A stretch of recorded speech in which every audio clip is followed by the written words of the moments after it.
idea that the show is live. Good evening, everybody.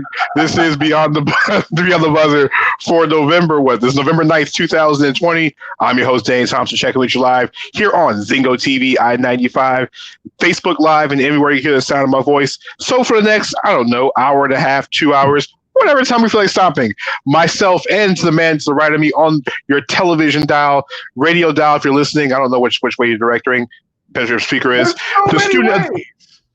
Exactly. Where it depends on where your microphone is headed. It's the student of the game himself, my tag team partner, the pick and roll guy. If I'm a running back, he is my lead blocker, my main man, Mr. Kyle Nash.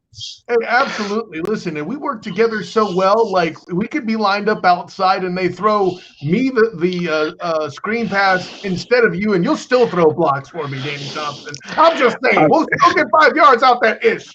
Anyway, listen, we're the Flyers duo, the Flyers mixed duo since Phil Michael Thomas and Don Johnson in Miami Vice.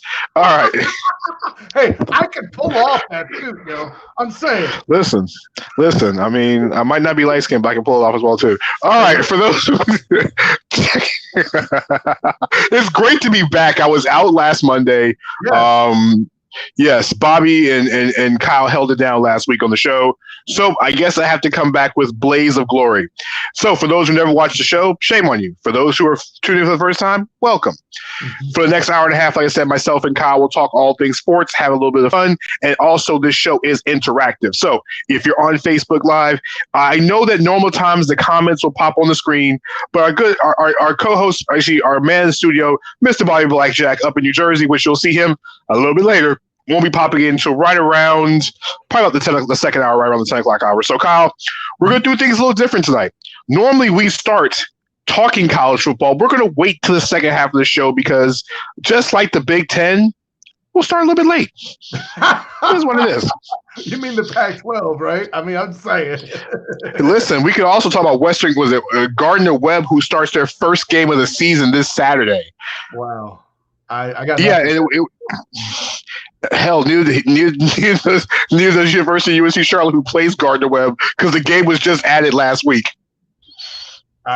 What more can be said, my friend? Let's stick it with that. Carry on. Listen, what more can be said? Let's talk about the NFL, and that's where we're going to start the show on the What's the Buzz segment on the first part of the show, brought to you by our good friends at Valor. As you see over my left shoulder, that's at valorits.valor.us.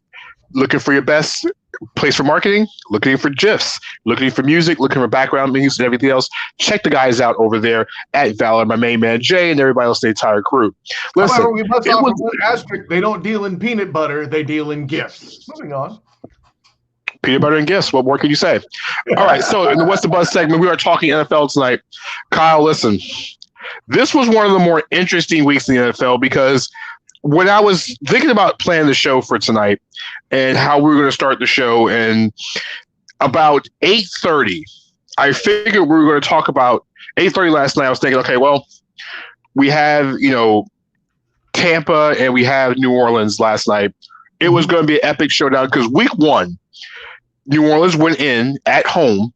They embarrassed Tom Brady, and people questioned how good Tom Brady was a fit in Tampa after one game. They questioned, is he washed up? Bruce Arians is calling him out in the media. Last night, Tom Brady turned into Steve Grogan. He turned into Vinny Testaverde. He looked like Jameis Winston last night in a Bucs jersey. Okay? If you want to go through the bad quarterbacks in Tampa Bay history, it looked like one of those performances last night. This wasn't Brad Johnson. This was, Josh Freeman-esque last night.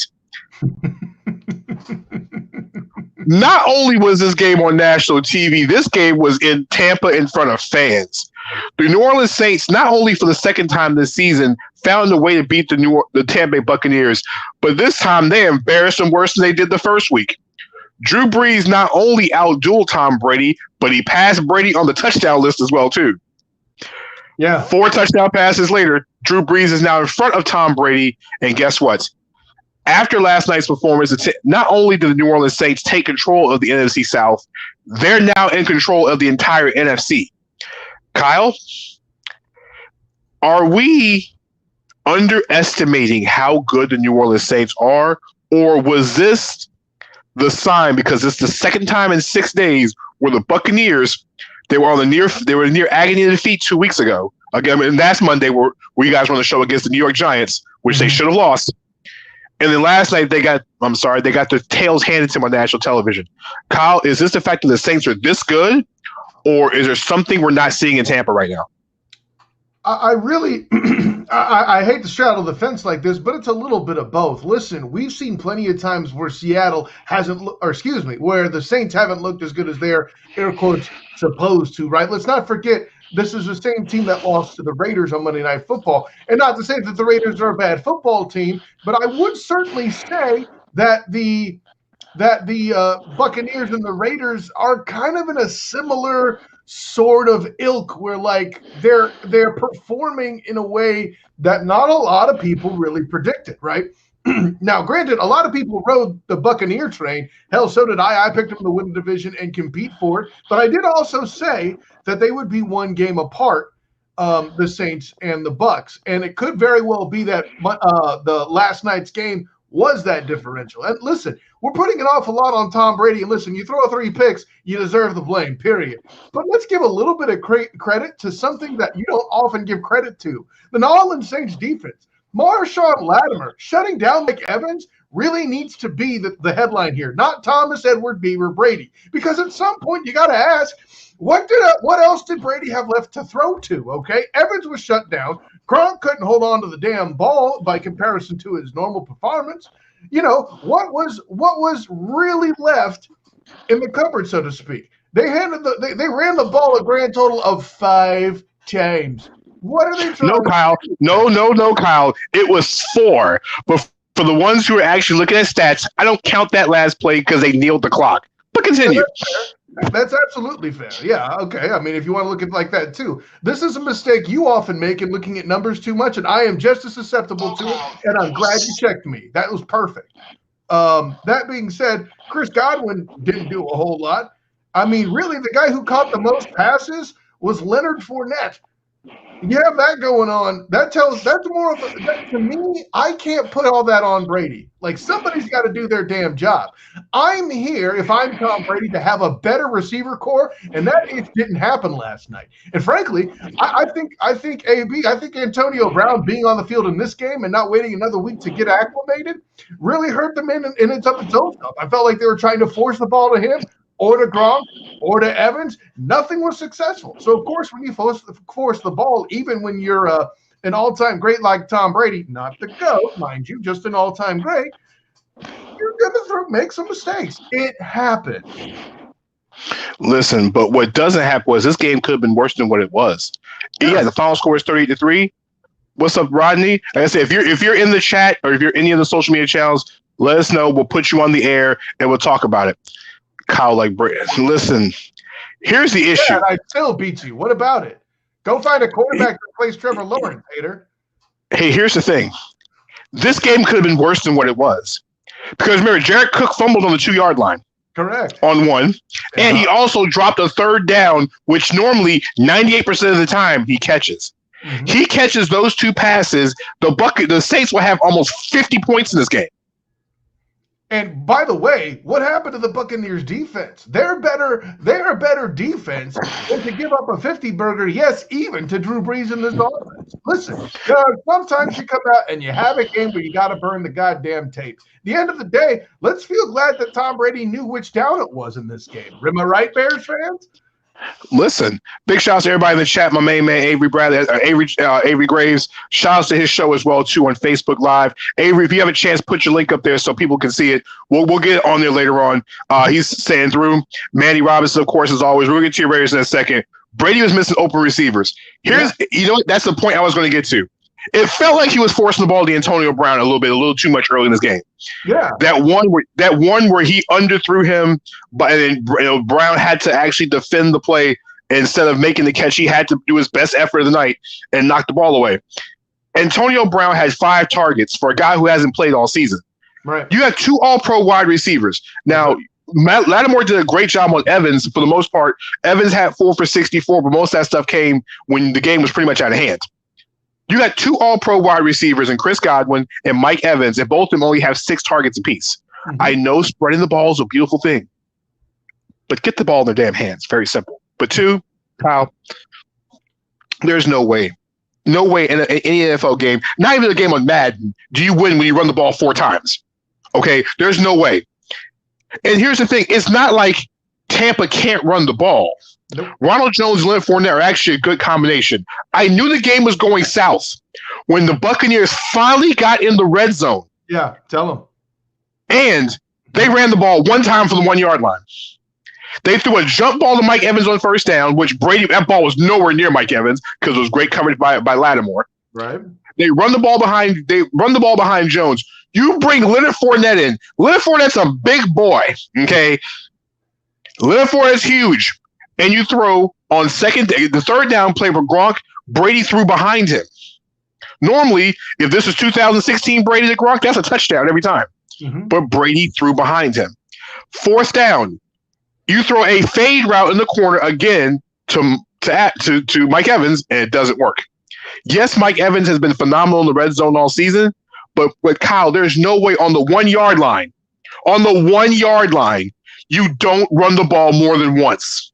Well, I see that. I'll raise you this. The choice to go to Evans twice when you know where Marshawn Lattimore is going to be. Exactly. Marshawn Lattimore plays for Mike Evans better than any receiver in the league. Why? Because he always has something to prove against Mike Evans. Before that, started a fight with him, right? Shoot. Yeah, that was in week 1. And then last season over Jameis Winston, who was eating W's last night as a Saint. But before this game, Marshawn Lattimore's quarterback rating was over 100. Oh, wow. They were picking on Marshawn Lattimore all season long before this. But in the 2 games against Mike Evans, Evans only caught 6 passes. To be honest with you, Thomas Edward Brady has thrown, 5 interceptions against the Saints defense all season long. I hate to say this. That's insane. I hate to say this, but the Saints are in the Bucs' head right now. Sure. And it's not just the Saints, it's in Tom Brady's head. I would have never thought, because Brady has never lost, he's never been swept by a team in his own division, I don't think in his career until last night. I don't know about but I'm not. I can't disprove it, but I'm not going to tell you you're wrong either. I don't think Brady has ever been swept by a team in his own division, his own career, in any season. The Saints have won it and dominated, and now guess what? The Buccaneers now have to actually finish ahead of the Saints.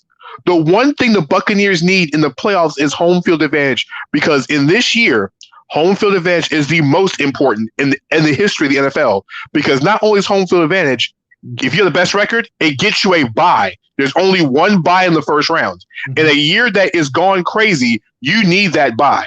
For a team like the Buccaneers that have, 736-year-old Tom Brady at quarterback, you got Rob, I'm a lot skinnier than I should be, Gronkowski, you have Antonio Brown, you have a bunch of older veterans on this team. You need as much rest as possible, especially with a year like COVID, which is completely different than any year we've ever experienced.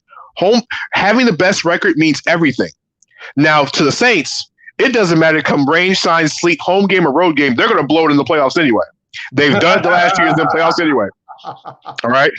Whether it be trying to get whether it's bad officiating or not learning how to tackle on Hail Marys, the Saints find ways to lose the playoffs. Or not finishing in the red zone and then trying to blame it on the refs. Or putting the game in the refs' hands. There you go. Good man.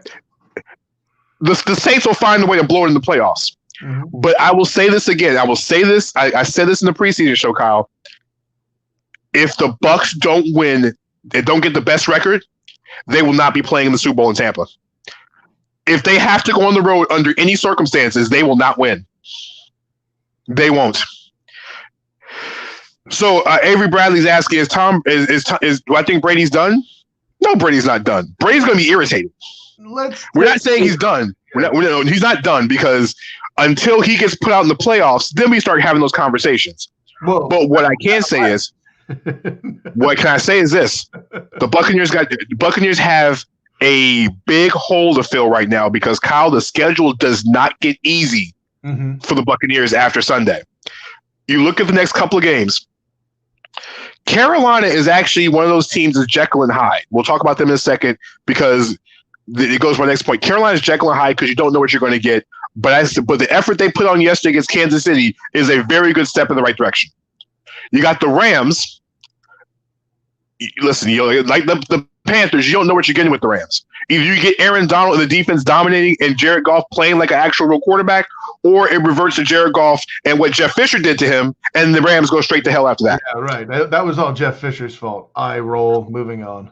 And then you have the game of everybody's been waiting for, the game that's talking Super Bowl, which is the Kansas City Chiefs on Thanksgiving weekend. Mm-hmm. The Buccaneers could potentially lose 2 of those 3 games. At that point, you're not only just talking about the Wild losing the division, you're talking about basically putting yourself in that 6 or 7, that 5, 6, 7 range in the playoffs. Because look at what New Orleans has coming up. We talked about Tampa's schedule. New Orleans' schedule looks like this. All right. Let's pull up the schedule now because I'm putting it in front of me. So they have an injured 49ers team on Sunday, and the 49ers are completely banged up completely. This wasn't a game. They're completely beat up. And Kyle, our word is, my sources say you're supposed to sign with them at tight end this week because obviously they don't have any tight ends on the roster. Oh damn! I was told it was at the tackle spot. I guess there's been a change in the contract. Yes, Kyle, because nobody can catch a tight end because they couldn't get Jordan Reed to come off and find something. Yeah. After the 49ers, 2 of the next 3 games are against the Atlanta Falcons. Before you throw salt, the Falcons always somehow split with the Saints every year. They find some kind of way to do it. Listen, pointless excitement. I'm going to say this so people don't accuse you of being a homer like our favorite troll Rodney would in this situation. Say what you will about the hapless, overrated Falcons that love to lose leads and damn near did this weekend until the Broncos snapped to their own receivers shifting in a formation. No.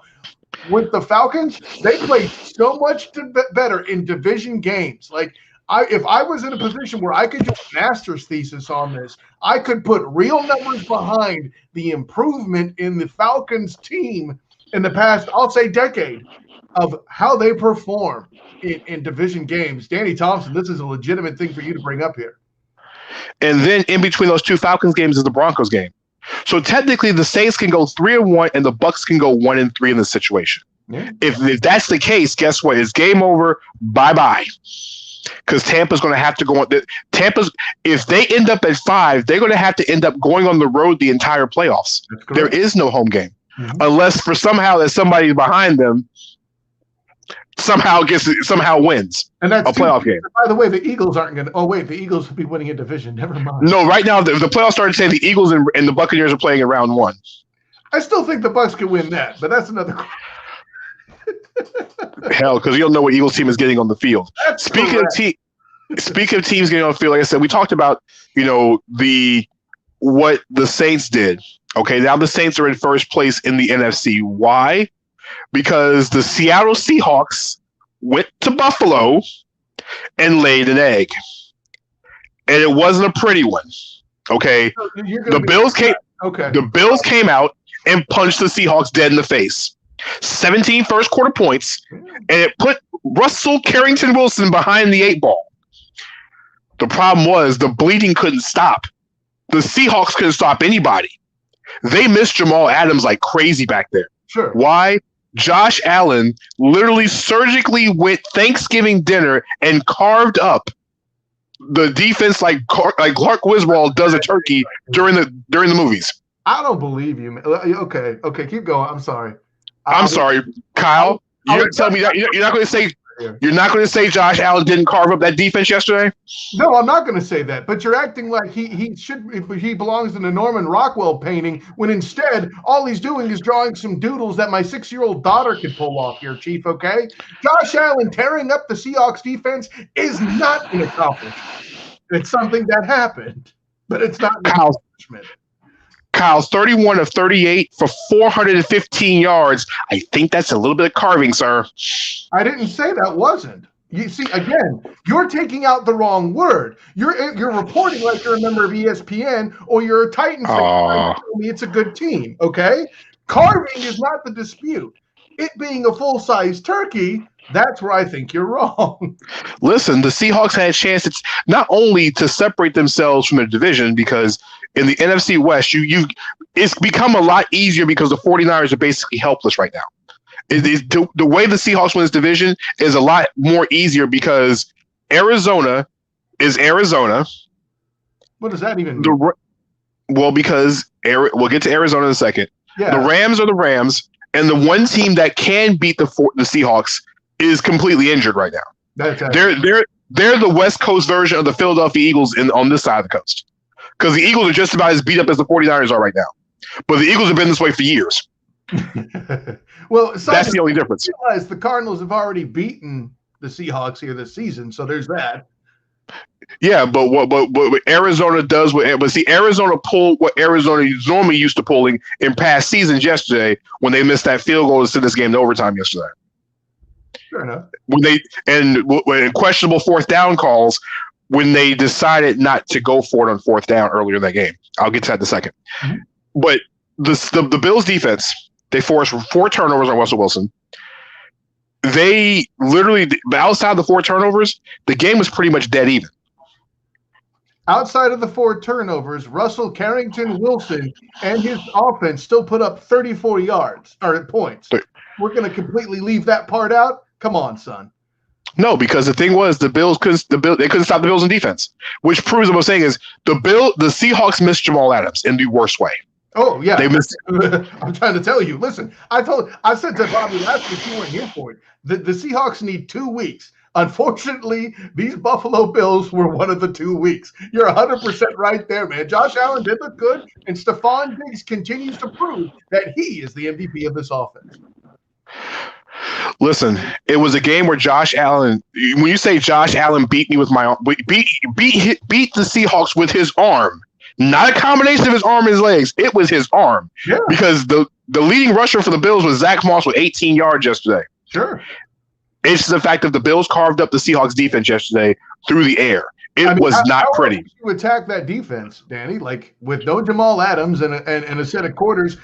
No offense to any UCF fans listening here, but a set of corners that is unfortunately pretty weak. That's the listen. Give the Bills offense credit for coaching and attacking the Seahawks the right way. Oh, I give a lot of credit to the play calling of the Bills, and I'm gonna give another big thing to actually Josh Allen for what he did the first half. Through 3 touchdown passes in the first half, 3 different receivers, McKenzie, Tyler Croft, and UCF's Gabe Davis. Because I gotta give Gabe his props. That touchdown in the back end was really nicely caught. But he had 3 touchdown passes to 3 different receivers in the first half. Now, the one thing the Seahawks did was they woke up in the second half and realized there was a freaking football game going on here. Well, all right. But the Seahawks and Russell Wilson, well, going into the week, Russell Wilson was my MVP. Leaving this week, Russell Wilson's now down to third. Stupid. He's down to he's on your own show. Well, you know what? Let's do it. He's now third on my MVP list right now. If the MVP vote was right now. I almost said the F word. You can't be serious and think this is incredible talking football right now. Sir, are we doing this? Yeah. Are we doing this? Okay, so you're out of your mind. Why am I out of my mind here? Sir. Yes, listen, Kyle. No. Eight games. I just need to say 2 words to dunk on you. Okay, 8 games. You, Danny Thompson. Dang it. So you're going full white man can't jump with Billy Hoyle with the backwards hat. I feel you. All right. Put that on, but like I knocked. So I mean, it sounds like this is about to be an NHL fight. We about to take the jersey off. We're about to have at it. So let's do it. You're gonna tap the hell out when I get done with you. Here's the thing. Russell Wilson has 10 turnovers this season. Okay, 8 interceptions. He's lost 2 fumbles.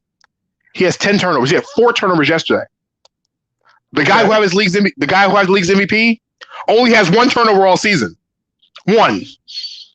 And that man's name is Patrick Mahomes. Because what did he do yesterday? The most offensive weapons in the NFL are on that. Oh, really? Okay, so possibly not name the Cowboys or the Falcons in the NFC, and you're going to hand it to Mahomes. You don't this guy, Thompson. Be smart. So you just mentioned that. You mentioned my point of offensive weapons. Go look at numbers, Kyle. You want to look at the two best receivers on both teams? Let's do this part. And they're the best numbers because Russell Wilson is the best long ball thrower in the damn NFL. You're better than this, Danny Thompson. Kyle, listen. You want to look. You want to compare numbers to numbers because you're a numbers guy. Listen. I'm a numbers guy, but I'm smart enough to know when numbers lie. And sir, you have fallen for the lie, just like somebody who voted for a candidate we wouldn't vote for. I'm just saying. I didn't vote for Kanye, damn it, and I wasn't going to. What I'm saying is,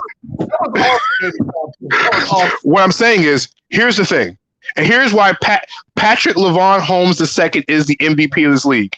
All right, he is in there. He does deserve it. We should put respect on him. No question. Here's the thing: he's thrown one interception all season. He's thrown one. He hasn't thrown an interception over a month. Okay, 25 touchdowns, one interception. You talk about the weapons. You want to look at the weapons and compare Seattle, and you want to compare Kansas State receiving core. You look at DK Metcalf. You look at Tyler Lockett. Hold up. Sure, go ahead. Look at those two numbers, and you compare that with Travis Kelce and Tyreek Hill. Guess what? Those numbers are almost identical. But the only thing is, yes, almost identical. Because guess what? They both have 15 touchdowns combined, and guess what?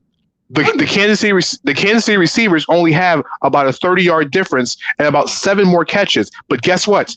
The Seahawks have played one less game than Kansas City has all season. One less. Wow. One less. Yes, I know.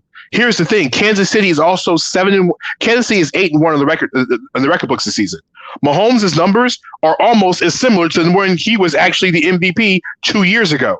When you have a 25-1 interception to touchdown ratio and only have 0 fumbles, which means you only turn the ball over one time in 9 games. One time in 9 games.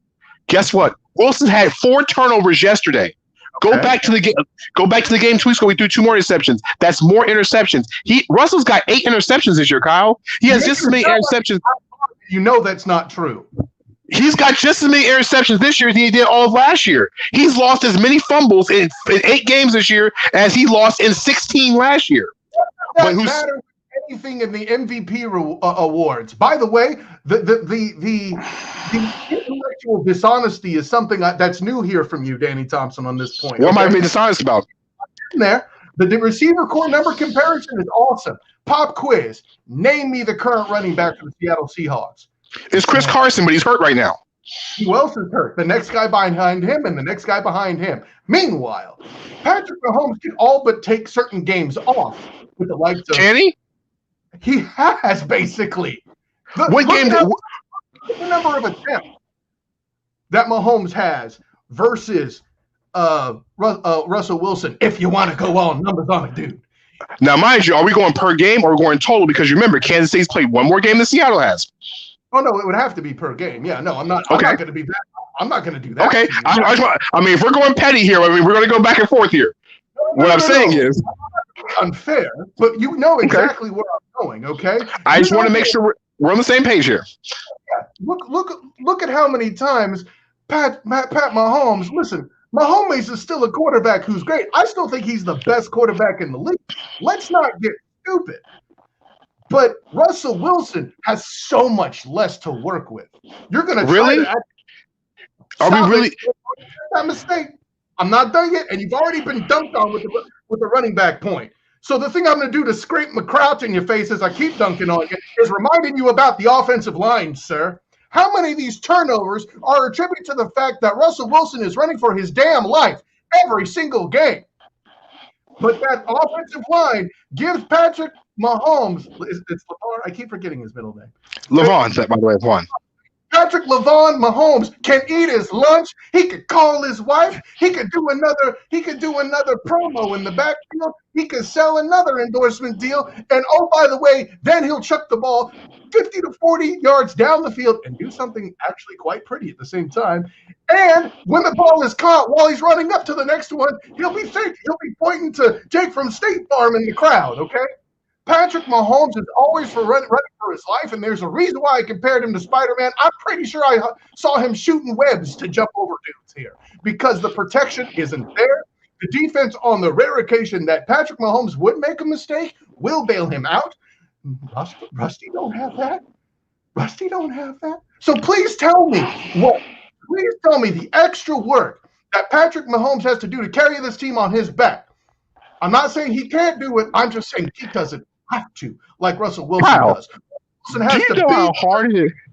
Create a career for receivers who would not be prolific like this on another team, and has to do it while being under constant duress. If you want to stare at numbers and make a bad MVP choice, you go right ahead. I already dunked on you about 2019 and my first writing for the 3-point conversion. I'm glad to do it again for the rest of this season, and you'll love every stinking minute of it. Kyle, here's the thing. Russell Wilson has just as many interceptions as Daniel Jones and Tom Brady has this season. Russell Wilson's he's fourth in the NFL in interceptions this year. And if his protection were better, would he have that? Here's a question. You mentioned about a guy who doesn't have weapons. You mentioned a guy who doesn't have weapons because the guy who's second on my list, who's jumped ahead of Russell Wilson, has less weapons than Russell Wilson does, and that's Aaron Rodgers. What? Charles Rodgers. Adams, Russell Wilson has been in every single football game he's played. He's not DK Metcalf's numbers are almost similar to Devontae Adams. I don't get that. Doesn't matter. You just sat here and said he's got Devontae Adams. You just sat here and said that Aaron Rodgers has Devontae Adams, right? You just sat here and just said this. No. Don't give me this numbers crap. Today, you're drafting receivers. You take DK Metcalf over Devontae Adams. Don't lie to me. Listen, DK Metcalf gets the ability to be open because he has Tyler Lockett on the other side. Can you name the Green Bay Packers' second wide receiver? It's damn sure it's Sterling Sharp. Yeah, good. You just made my point for me, Chief. It's damn sure not Sterling Sharp. It's not Robert Brooks. Antonio Freeman is not coming out of the stands. All right. It's not Don Majkowski. All right. We're not. As a Packer receiver, what's up, man? No, damn it. It's not happening this way. Okay. You can't name the second wide receiver for the Green Bay Packers. Hell, Aaron Rodgers can't either. The only reason I know that's a good point by you, by the way. Tyler Lockett is only a name because he was returning kicks before he got to be that receiver. And oh, by the way, he's a guy with speed that gets open to catch the long ball, of which Russell Wilson is the best in the league. Now, hey, Charles Rodgers pretty good at that long ball too. I don't take nothing from you at the end of the day. And listen, but we're talking about doing more with less. We're talking about doing more with less. Aaron Rodgers does more with less because Aaron Rodgers doesn't have as much. We're talking about Russell Wilson not having weapons. Aaron Rodgers only has one wide receiver and a whole bunch of Publix employees on the other side helping out. Okay. You can't turn around and come out with Patrick Mahomes and then come out in the complete opposite direction with Aaron Rodgers. Listen, the man has one turnover in 9 games. Boat raced, by the way, by the Tampa Bay Buccaneers. Russell Wilson has been in literally every football game he's played, even one where he was down 17-0 at one point. No, they weren't in that game, Kyle. They were in that game. Kyle, they were down 21 points in the fourth quarter. They got garbage touchdowns yesterday. Oh, it was garbage touchdowns. Okay, yeah, right. Kyle, please tell me one. They were down 41. Kyle, they were down 41-20 against Russell Wilson is garbage because you are scared of Russell Wilson. Kyle, it was 41-20 when he found Moore in the end zone for that 55-yard touchdown. It was 41-20. And you didn't feel like they still might come back because it's Russell Wilson. They weren't playing the damn Falcons here. He doesn't quit games. He doesn't quit games like Charles Rodgers does. When did Aaron Rodgers quit a game this season? What's that? When did Rodgers quit a game this season? You watch that Tampa Bay film, Danny Thompson. You watch it. All I'm saying is you watch that Tampa Bay. Two of those touchdowns. I ask you questions. You don't answer them. You die. I didn't listen. Listen. They got beat. They got beat in that game. It happens. Tom Brady was in the MVP conversation until he threw an egg last night. What I'm saying is that was a bad pick too. Next question. I said Brady's out of the MVP candidacy. Alvin Kamara should be up in the MVP consideration at this point. Now you're whistling some Dixie for me. Davin Cook as well too. Davin Cook of Minnesota, if he only had a viable offense worth a damn outside of him. I mean, hey, listen. Any running back that has to carry Kirk Cousins deserves consideration. You are not wrong. You're making good points, but your rankings are still off. I'm not off. Let me tell you who was off yesterday. Bear. Somehow, for some strange reason, after it was a rough day in Washington yesterday, not only did Kyle Allen get hurt yesterday, What a mess. he's going to be out for several weeks. Alex Smith turned into the quarterback that was not when he got to Washington.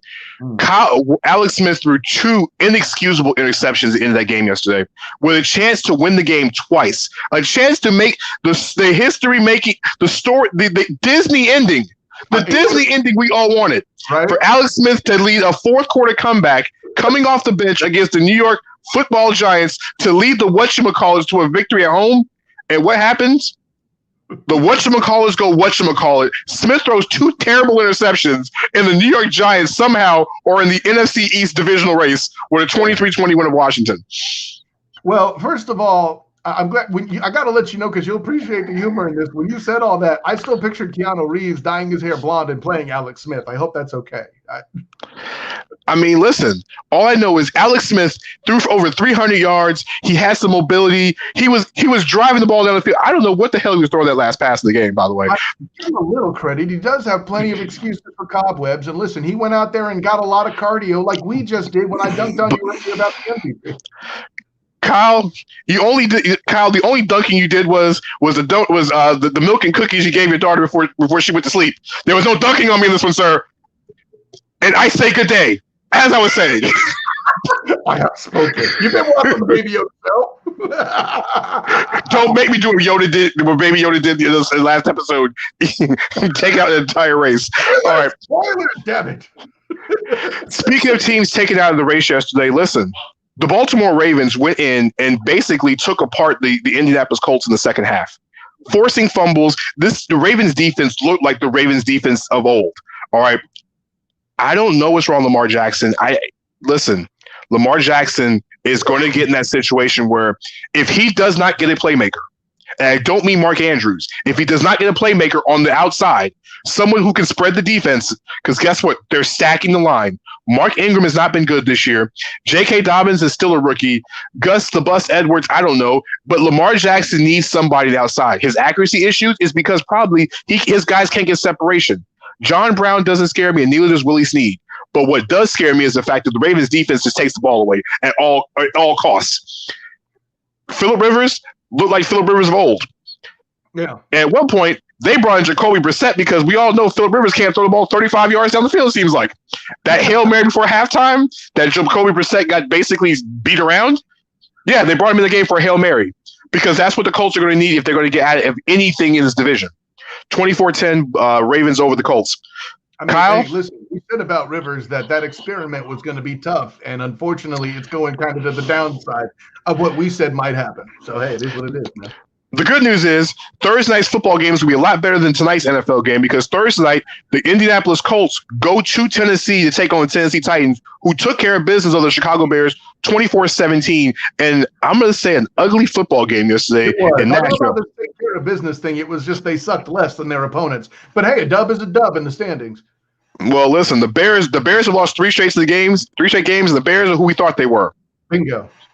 But, hey, all I know is for the Titans, too, I don't want to just be a Bears slam fest because, listen, even at the expense of the guy that runs the three-point conversion, very nice human being, and unfortunately a Bears fan, Bears are not anything to write home about. But I still feel like the Titans, who are asking for respect all the time, didn't do enough to impress me, especially after losing 2 winnable games. Kyle, here's the crazy part. The Bears outgained the Titans 375-228. They held Derrick Henry to 68 yards on the ground, and Ryan Tannehill was under 50% completion percentage. The Bears were just so bad in the offensive line right, that they could not beat the Titans when the Titans played terrible yesterday. Mm-hmm. Listen, man, we've been over this with the Bears before, too. Let's not forget that the Bears' defense is a good group. It is. It's bad. It's the thing is when Nick Foles throws 52 times in the game, you're not going to win. No, you're not going to win. And the thing is, the Bears woke up in the fourth quarter. They got all their points in the fourth quarter because for 3 quarters, the intercept, the fumble return by Desmond King, who was just added last week by the Titans. and the fact of A.J. Brown, and we talk about up-and-coming wide receivers, of course, so we talk about DK Metcalf, but, man, A.J. Brown's really good, by the way. Yes, he is. He would be good with a lot of quarterbacks, not just Russell Wilson. And didn't A.J. Brown, Kyle, go to Mississippi? I don't remember, but that would make sense. Kyle, I think A.J. Brown went to Mississippi. If you guys are in the chat, yeah, A.J. Brown went to Ole Miss. Ole Miss had A.J. Brown and DK Metcalf on the same damn team. They couldn't make a bowl game. Which leads us back to sometimes the quarterback makes a difference. That's a fact. That wasn't just about Russell Wilson either, man. I'm saying in general. Listen, hey, do you think they would rather get passes from Aaron Charles Rodgers or the college quarterback? I'm just saying. Speaking of quarterbacks making a difference, okay, well, let's talk about the difference maker. Kyle, listen, 3 weeks ago, we were questioning Brian Flores and the Miami Dolphins. Ryan Tannehill were at 500. Why are they pulling him? Why is Tua in the game against Aaron Donald in the LA Rams? Okay. 2 weeks, 2 victories, and Tua, Kyle, since high school, is 56-7 as a starting quarterback. Amazing. I mean, he's now 2-0. Did he bring DJ Khaled in the locker room with him to spin that song? I'm just asking. Kyle, I don't know what it is. I mean, Tua Tagovailoa, Kyle, his second start on the road, 20 of 28, 248 yards, 2 touchdowns. In the matchup, Kyle, I'll be honest with you. This game should have had way more attention than it was given because you have 2 of the young quarterbacks in the NFL, 2 outstanding quarterbacks that are mobile, that were basically kind of like Kyler Murray didn't get the respect because Kyler Murray, we came out of college, oh, he's too small, he's this, and this. Kyler Murray might be one of the 5 best quarterbacks statistically this season when it's over with, might be one of the 5 best statistical quarterbacks in the NFL. Had over 100 yards on the ground yesterday. And and he slides. Kyle, he slides. All that baseball training, he slides. Hey, yo, but on top of that, during that game, I don't know if you're going to bring it up or not, but I'm going to say it. Sure, he slides and he moves it, and the thing we're giving him credit for is he doesn't take hits. Listen, for a first down to try to keep the game going yesterday, he definitely had a moment where he was like, yeah, it's a juggernaut, and he ran a dude down. Listen, it was a corner, sure, but I mean, it was something where he's not afraid to get physical, and I really liked that. Basically, both quarterbacks did that. We were more suspicious of Tua, even though he took a hit from Aaron Donald last week. But yeah, go ahead, man. I got you. Bobby, if we got any comments in the chat, if you're in there, I know Bobby's doing multiple things. Like if you see the comments in the chat, Bobby, put some on the screen so you see what because it seemed like tonight's chat room is humming tonight. But no, Tua, Kyle led them to a fourth quarter comeback, and listen. Kyler Murray got him down the field, but just like Arizona's history, they can't find ways to win games. Zane Gonzalez missed that field goal. But, Kyle, here's the question. Let's go back to I think the key moment of the game, Kyle. It's the fourth quarter. Arizona is moving the ball down the field. It's 4th and 1. Instead of them going for it, they kick the field goal. I know Kenyon Drake is out. He's out due to injury. But, Kyle, it's 4th and 1. We'll do 2 questions. Kyle, if it's 4th and 1 and Kenyon Drake is healthy, do they go for it on 4th and 1 to go win the game, or do you kick the field goal with Kenyon Drake in the backfield? First of all, you mentioning Kenyon Drake is a very interesting question. I'm not going to sit here and tell you that I think they do. I don't know that Cliff Kingsbury is that much of a risk taker. He had already, by the way, gone for a few 4th and 1s at that point. I think that kind of factored into the decision. And listen, as often as I've pushed back on some of your 4th and 1 criticisms, saying you're being too harsh, or I don't know if that's aggressive or that matches, here I got to tell you, I'm kind of feeling it. I'm involved, and I completely agree with you. From the standpoint that Kyler Murray is straight making fools look silly. Running the ball with I think Edwards was his name, the running back that was in there. Edmonds, Chase Edmonds. Excuse me, thank you, Edmonds. I said Edwards, my bad. No problem. Edmonds. He had. I'm not going to tell you he was useless, but on a 4th and 1 situation when they're sniffing run, I didn't see anything that told me they could rely on him, even if they were using Kyler Murray as a diversion, which they did. that he would reliably make that in that situation.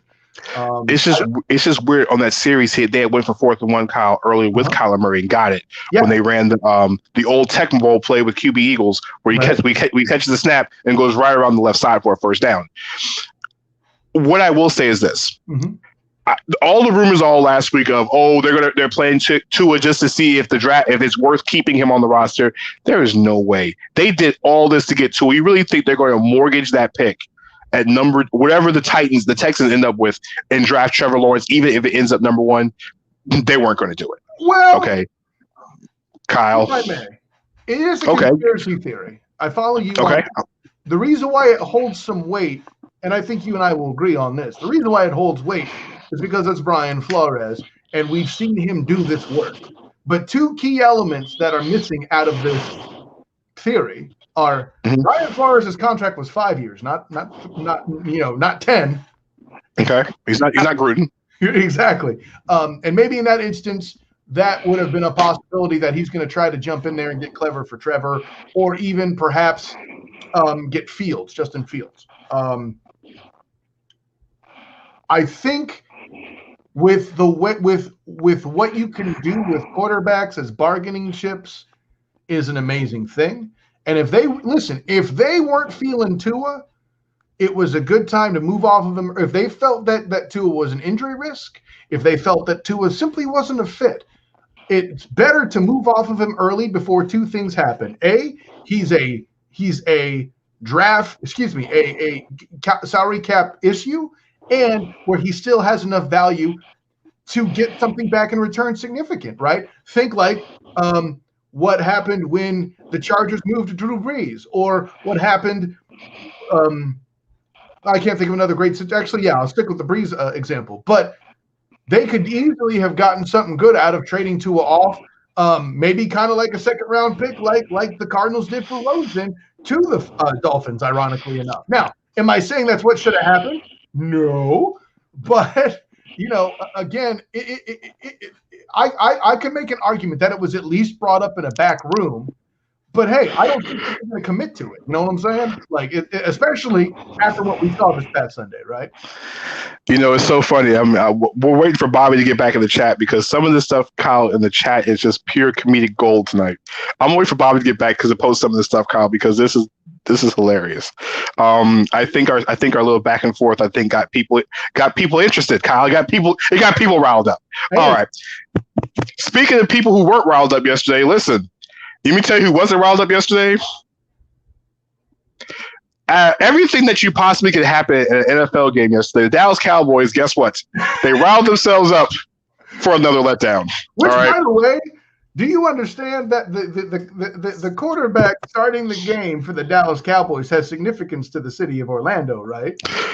Kyle, let him know what he did last. The Orlando Apollos, the team voted the champions because they didn't finish the season. Their quarterback was Garrett Gilbert.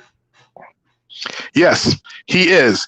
Garrett Gilbert, not the former quarterback of the Apollos, the former quarterback of the AAF champion Orlando Apollos, started for the Dallas Cowboys. And guess what, Kyle? They actually looked pretty decent for a good stretch of the game. For the first part of the game, he didn't play bad. It just so happened after halftime, Ben Roethlisberger gets hurt on a touchdown pass, and guess what? Everything just goes haywire after that. Because Dallas was up 13-0 in the second quarter.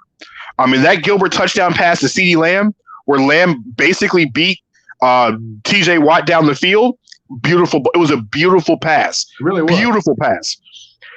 But the game changed. James Washington catches a touchdown pass for Ben Roethlisberger. Roethlisberger leads the game with an injury at the points. Chris Boswell hit a 59-yard field goal. 59 yards. Yeah, I saw that. 59-yard field goal. At that point, it was only the second best long kick of the week. More on that in our college session. Yes. Dallas goes up in the fourth quarter, and just like the Atlanta Falcons, that same stadium, they blew the fourth quarter lead. 19-9 in the fourth quarter, and then the Steelers do what the Steelers were doing all season, and the Steelers are 8-0, Kyle. But when we look at the teams that have the records this season, no one really talks about the Steelers being 8-0, which is weird. We even lead off the segment. We lead off the show with the 8-0 Pittsburgh Steelers, and they shut up the Dallas Cowboys again. And Kyle, Yes, sir. You look at the standings right now, and the Dallas Cowboys have the 5th worst record in the NFL, which puts them right in the race for some quarterback from the university. Mm-hmm.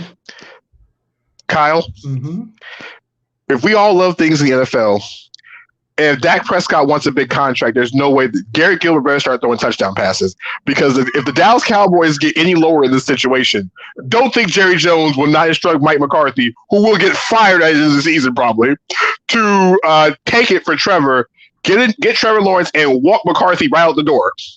Oh, yeah. All at the same time. Listen, getting clever for Trevor is not a bad move for anybody, especially if you're in the Dallas Cowboys situation. By the way, let's not act like there isn't a market for Dak Prescott either, right? Oh, no. But what I'm saying is where's the money going to go from? Because a lot of times when you have a chance to take a younger quarterback, like you said, getting clever for Trevor or getting froggy for Fields, as I'm going to call it now, getting froggy for Fields. No. It's you yield for Fields. Get it right, son. No, listen. You got to keep that metaphor. You get it. I'll do me. That's cool.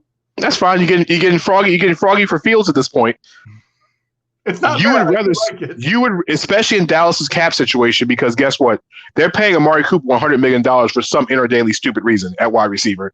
Ezekiel Elliott is the reason why running backs don't get big contracts. Hopefully, Derrick Henry can break the mold, and so can Christian McCaffrey or Alvin Kamara, somebody.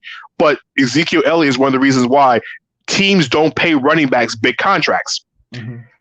You have a defense that takes up a whole lot of money, and guess what? Dallas is 2-7 right now.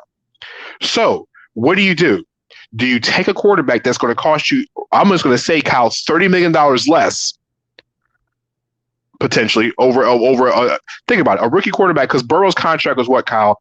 4 years at about, what, $37 million probably? A little bit more than that? Well, when Dakota Prescott is looking at he's asking for 4 years at $160 million.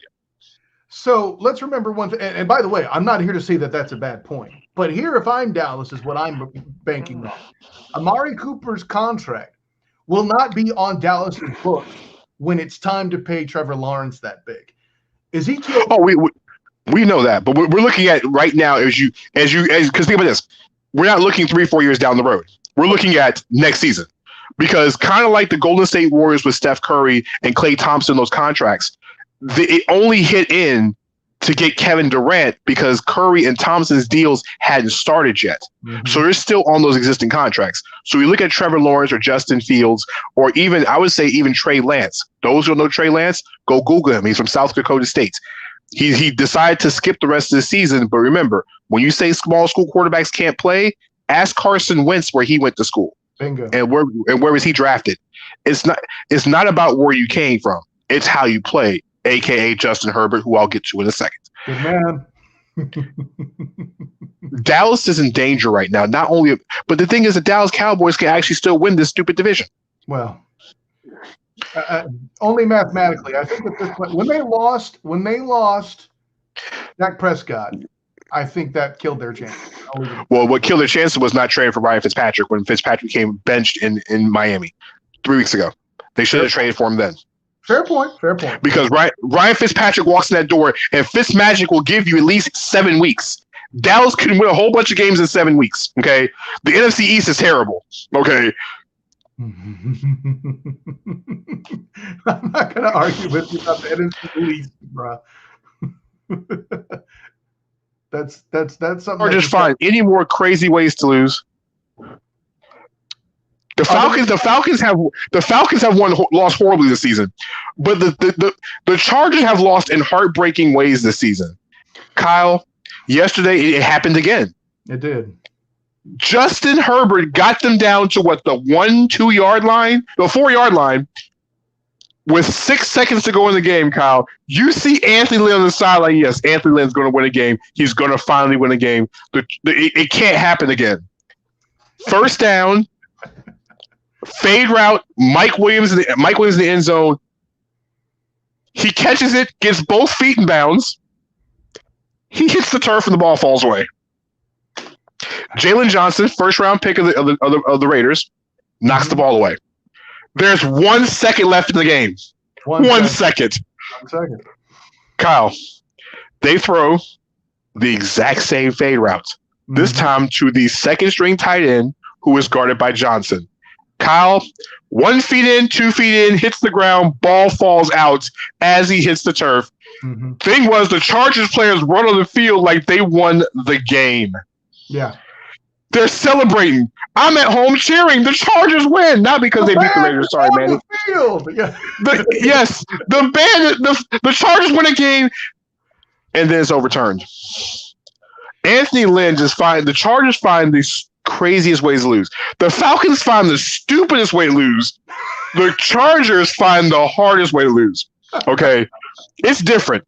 Anthony Lynn loses by heartbreak. The Atlanta Falcons lose by pure Fred stupidness. Okay. I mean, listen. I hope you weren't looking for a heated debate on that one, homie. I wasn't going to, but the Las Vegas Raiders are 5-3 right now. Yeah. No one would have thought the Raiders would be any kind of rear view mirror of the Kansas City Chiefs. It's not close in the mirror, but it's not to the point where it's a complete runaway at this point. Listen, the Raiders are for real. The Raiders right now, Kyle, are fighting for the playoffs. And if they get the right matchup, Kyle, they can cause a little bit of problems in the first round of playoffs. I ain't say they're going to be like they're going to be scary, but they can cause a little bit of problems. They play good defense. As long as they stay away from, as long as they put on masks and don't do things in Las Vegas that require a mask. Because John Gruden just lost a draft pick because he can't keep his players with masks on, not wear one his damn self on the sideline. Yeah, I don't disagree with it, but God, who cares an effing mask, guys? Speaking of things that were almost an effing mess yesterday, the Atlanta Falcons almost caused another effing mess yesterday. I love your segues, bro. They're so good. The Atlanta Falcons almost gave me a heart attack yesterday. Why? The Falcons go up 34-13 on the Denver Broncos with 4 minutes left in the game. Okay. The Falcons, listen, without Calvin Ridley, Julio Jones finally saw what the end zone looked like. He finally had a chance to celebrate in the end zone for once. Damn it. All right. Zacharias had 100 yards receiving, and Matt Ryan was throwing the ball down the field, and Todd Gurley figured out when to score a touchdown in the actual game, not with the game running down. That was a good run. I'll give him that. But once again, the Atlanta Falcons defense proves once again why when you go to Falcons games, you don't leave till it's zeros on the clock.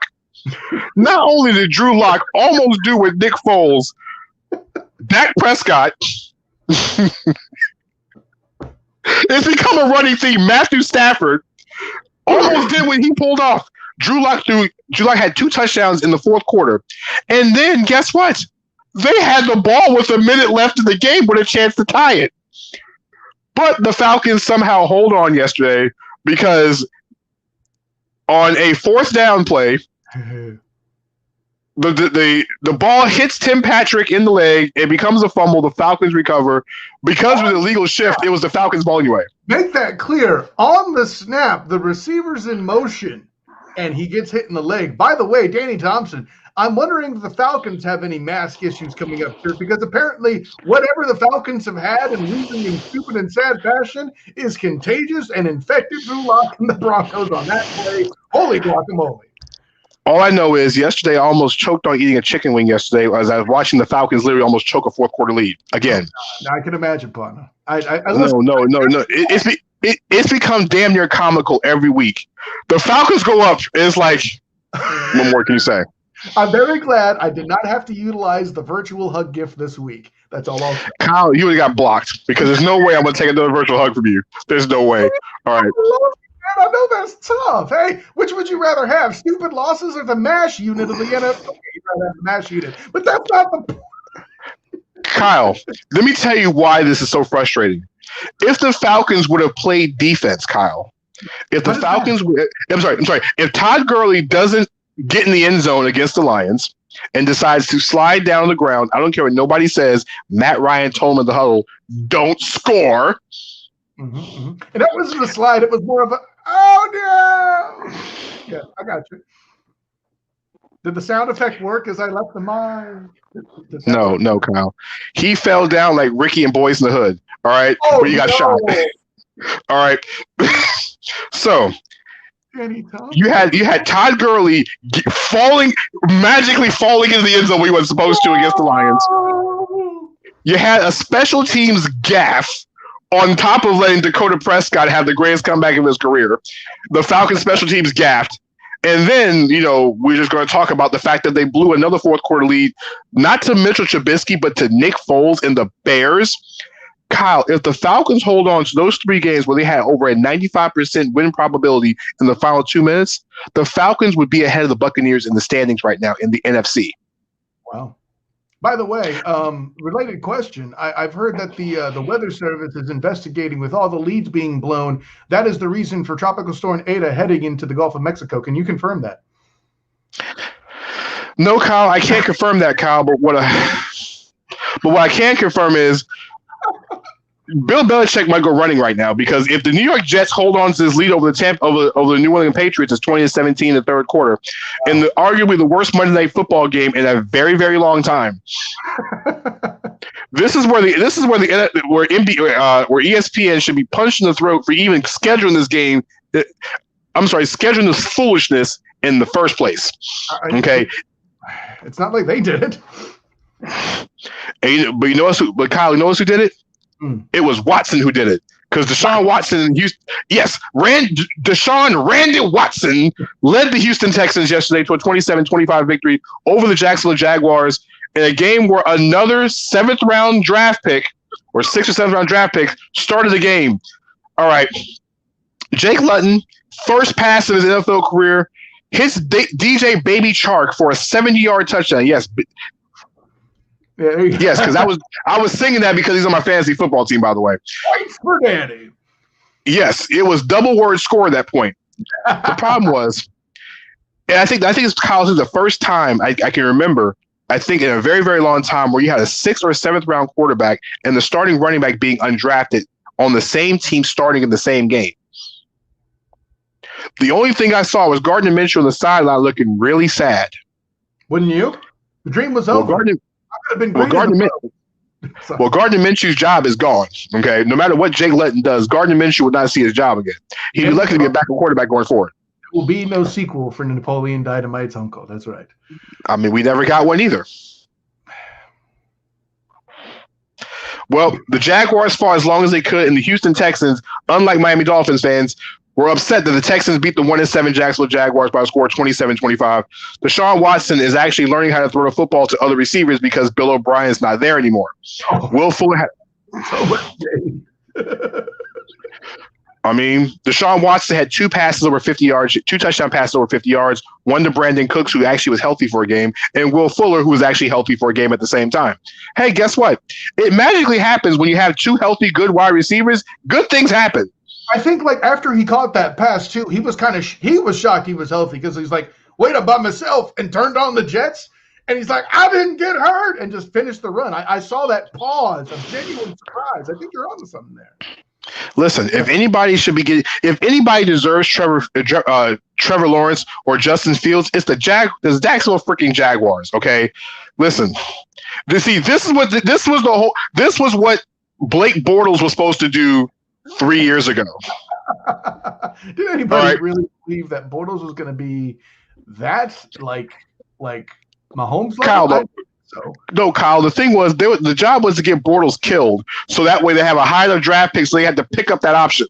I see. The fact that Blake Bortles went all of the Cleveland Indians in Major League and started winning, and they couldn't get rid of him.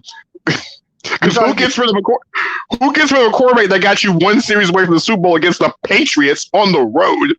So from now on, I should call Blake Bortles Wild Thing? Is that what you're saying? No. Let's see. I was gonna say more like Roger Dorn, but instead he went over to LA, and not just to practice law, but to back up. There you go. I mean, it's bad when you're backing up Jared Goff. You know what's bad when I'm making Corbin Burnson references. Hey, listen, Corbin Burnson, Roger Dorn couldn't field anything. Speaking of things that couldn't field, guess what? Matthew Stafford comes back off of COVID, and the Minnesota Vikings somehow wake up at the same time. Yeah. Vikings 34-20 over the Detroit Lions. Matthew Stafford looked good in the first half, but you know who looked even better, Kyle? Dalvin Cook. AKA Al Bundy reborn. Listen, if Dalvin Cook had any worse sort of a defense that actually played defense, and Kirk Cousins actually looking like Kirk Cousins before he got paid the second time, he'd be the MVP. He'd be candidate for the MVP. He could be. Kyle, Dalvin Cook yesterday, Kyle. Yes. 22 carries, 206 yards, 2 touchdowns, fresh off Kyle, a 30-carry game for 163 yards the week before. He did the Al Bundy, 4 touchdowns in one game. Kyle, he's had his last 5 games, Kyle, 181, 130. He had a 65-yard game against the Seahawks, 163, 206 on the ground. Okay. Kyle, this is huge numbers from a guy that people thought who got hurt last season. Dalvin Cook is running through everybody, but the problem is everybody's running through Minnesota at the same time except for the Lions yesterday. I saw a shot of Adrian Peterson yesterday on the sideline when Dalvin Cook scored again, and I know Adrian Peterson's like, man, that was me a few years ago. As Dalvin Cook scored another touchdown last night. So in the game, Cousins looked like an actual quarterback yesterday. 13 of 20, 220 yards, 3 touchdown passes. The Lions struggle with no Kenny Golladay in the lineup. Dante Swift had 64 yards, but give Minnesota a lot of credit. And Kyle, Justin Jefferson had another big game at the wideout position, but give Kirk Cousins credit. Irv Smith Jr., not Irv Smith, but Irv Smith Jr. caught 2 touchdown passes. Caught 2 touchdowns yesterday. Say what you will with all the names you drop. Here's what we've learned from this game. It's time to fire Matt Patricia. Moving on. I mean, Kyle, but it's the ghost of Jim Caldwell. Hey, listen, if the idol is cursed, I don't care if it's made of gold and beautiful. You still got to chuck that beast in the trash. Listen, how do you fire a coach that got you to the playoffs? Especially when you're the Lions. Man, listen, I didn't like it either. You're talking to the wrong man here. You're talking to the wrong man. Bobby, Bobby, are you back in the studio yet? Because we're gonna need you to post some of these comments, Bobby. Because Kyle, you thought me and Kyle were laughing, but wait till you see some of these comments, Kyle. Because boy, oh boy, I peeped some of them too. But it doesn't do better until it pops up on the screen. True. It does. All right, so Kyle, we've talked about the NFL. We've went through all the games this week. Like I said, Thursday night we got Colts and Titans on the Thursday night agenda, and we actually have a real football game, Kyle, to talk about because the last couple Thursday nights have been all brutal. All right, so we'll talk about the NFL next week as we transition to the NBA. And Kyle, guess what? We are officially 8 days away from the 2020 NBA draft, which feels like it's a whirlwind effort because the season felt like it just ended 3 days ago. So for those who I wasn't on the show last week to break down everything just happened in the NBA, so let me catch you back up on everything. Oh, and by the way, the Falcons waived Tack McInnis. See you later, sir. After a barrage of tweets talking about the Falcons not trading him, you've been voted off the island, sir. This is my Danny Thompson impression reading those tweets. No, it wasn't. It's a joke, Danny. Nope. Tack McKinley was just about as good as Vic Beasley. Oh, so he was like a pair of Buster Douglas underwear for one wearing before the waistband stretches out. Listen, he was. Oh, jeez, he was bad. He was worse than washing the clothes in the wrong cycle and expecting to be the way it was when you washed them the first time. All right, so let's look at the NBA. And so what's going on in the NBA is that we're going back to work on December. NBA is going back to work on December 22nd. Why? Well, it's about a $1 billion reason why they're going back and a humongous escrow if they don't go back. What happens around the NBA is very simple. Yes, a lot of players do not want to go back December 22nd because the season just ended. But Kyle, what we're going to see is, unlike normal Black Fridays in retail, where you can go out and go completely crazy when it comes to go buying items, like people will be doing tonight with the Xbox releasing at midnight. Oh, so Lord. if you're looking for the Xbox Series S, Walmart has them on sale at midnight. Good luck getting one. All right. So, unlike shoppers who can't go out and do Black Friday shopping, NBA teams will be doing Black Friday shopping because, Kyle, it is going to be the most microwaved free agency in the history of microwavables. Help me with something on this, Danny Thompson, because here's what I don't hear. Like, this is an odd situation to say the least, but like, we're just now talking about college basketball seasons starting back up. Like, how does that fit in with things here? Like, you haven't really had the opportunity to get any tape for a long time, right? I mean, that's problematic here, yes? It is problematic, and the thing is, the good news is the NBA allowed workouts in individual cities. With protocols for COVID testing, it's all individual workouts, so you're not working players out in groups like they normally would. Right. The crazy part is, Kyle, we're going to have the NBA draft the 18th, and college basketball starts on Thanksgiving weekend. So weird. But Kyle, here's the best part about it. NBA free agency is expected to start on November 21st. Okay. NBA training camp starts on December 1st. So what's about to happen is we're about to have a whole clearance sale and a whole bunch of free agents because guys going to be signing contracts like stuff flying out the door on normal Black Fridays. If you've gone enough Black Friday shopping like I have and you see a mini chopper that's 99 cents, you're going to go fight for it. That's what's going to happen with free agency. Guys are going to be fighting to get contracts and teams are going to be handing out things faster than Oprah handing out cars. You get a contract. Taught you how to box out, Kyle, you get a contract. You get a contract. You get a contract. You get the mid-level exception. Everybody. And LiAngelo Ball. Well, Kyle, you get a contract. You get a contract. You get a mid-level exception. And LiAngelo Ball, you don't get a contract. All right. So that's what's going to happen across the NBA landscape right now. Guys are going to start getting contracts. And guess what, Kyle? Guys are going to get traded because here's the thing. Players have to sign contracts as soon as possible, Kyle, because training camp starts on December 1st. So guys don't have time to mull over contract ideas. So you better be literally signing these contracts as you're eating Thanksgiving dinner. I mean, so for those, so if you think your Twitter is going to go crazy, wait till NBA free agency begins because guys will be signing contracts left and right. AKA, this might be the year for bad contracts. The other reason why we're going back early is the fact that the escrow number became to be ridiculous. For those who don't know what escrow means in the NBA, is the percentage that players have to give back to owners when stuff happens. This year, because you're not playing a full 82 games, the normal escrow is 10% of the players' contracts go back to the owners just in case stuff happens. Well, if the players were going to go back in January, the owners were talking almost a 40% escrow on salaries. What does that mean? Potentially up to 40%. So Stephen Curry is the league's highest paid player this year at $43.8 million. A 10% escrow is nothing. It's $4.8 million. But when you look at how an escrow potentially up the couch. I'm sorry. Yeah, and not to mention he has Under Armour money. But when you look at an escrow, when the escrow gets to be $40 million, or 40%, Kyle, that's almost, $17 to $18 million out of his pocket. To them, when you have Under Armour money, you have other endorsements, it's great. Whatever. But you know who hurts the most, Kyle? Those guys, like the rookies and the second round picks, the guys that are on two-way contracts, the guys that don't make $7 to $10 million a year. Because guess what? When you lose 30% of your money, for example, a potential 30% escrow, Kyle, and you're making, let's say $3 million, and 30% goes back, that means you're down to $2 million, and you haven't been taxed yet. That's right. The NBA players and owners are going to agree on an escrow right around 17% to start a 72-game season.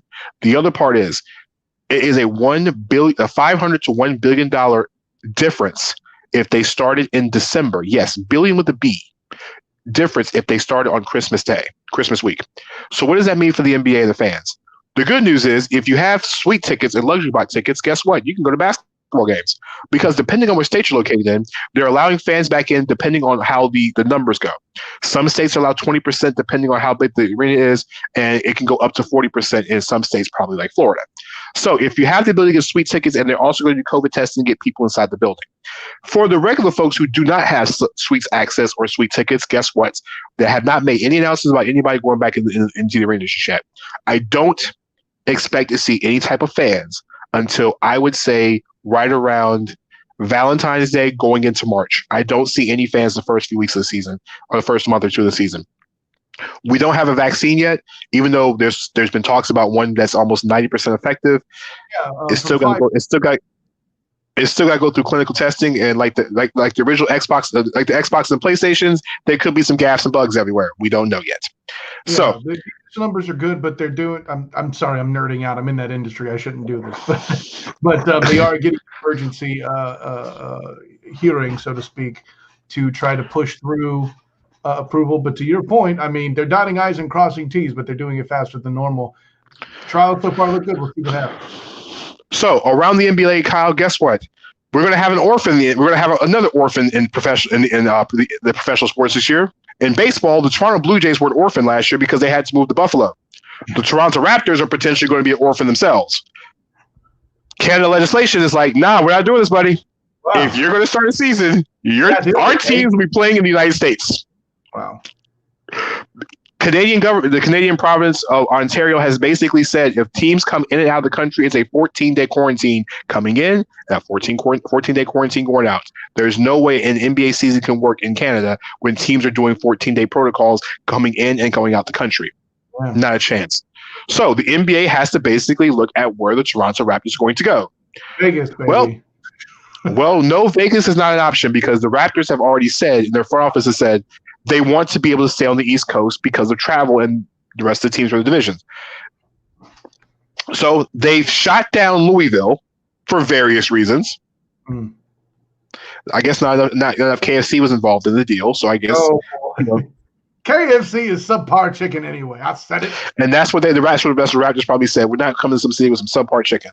Thank you. You better be shipping in churches at the very worst, okay? Now, mind you, Buffalo has not been considered an option yet. But Kyle, there's 3 cities.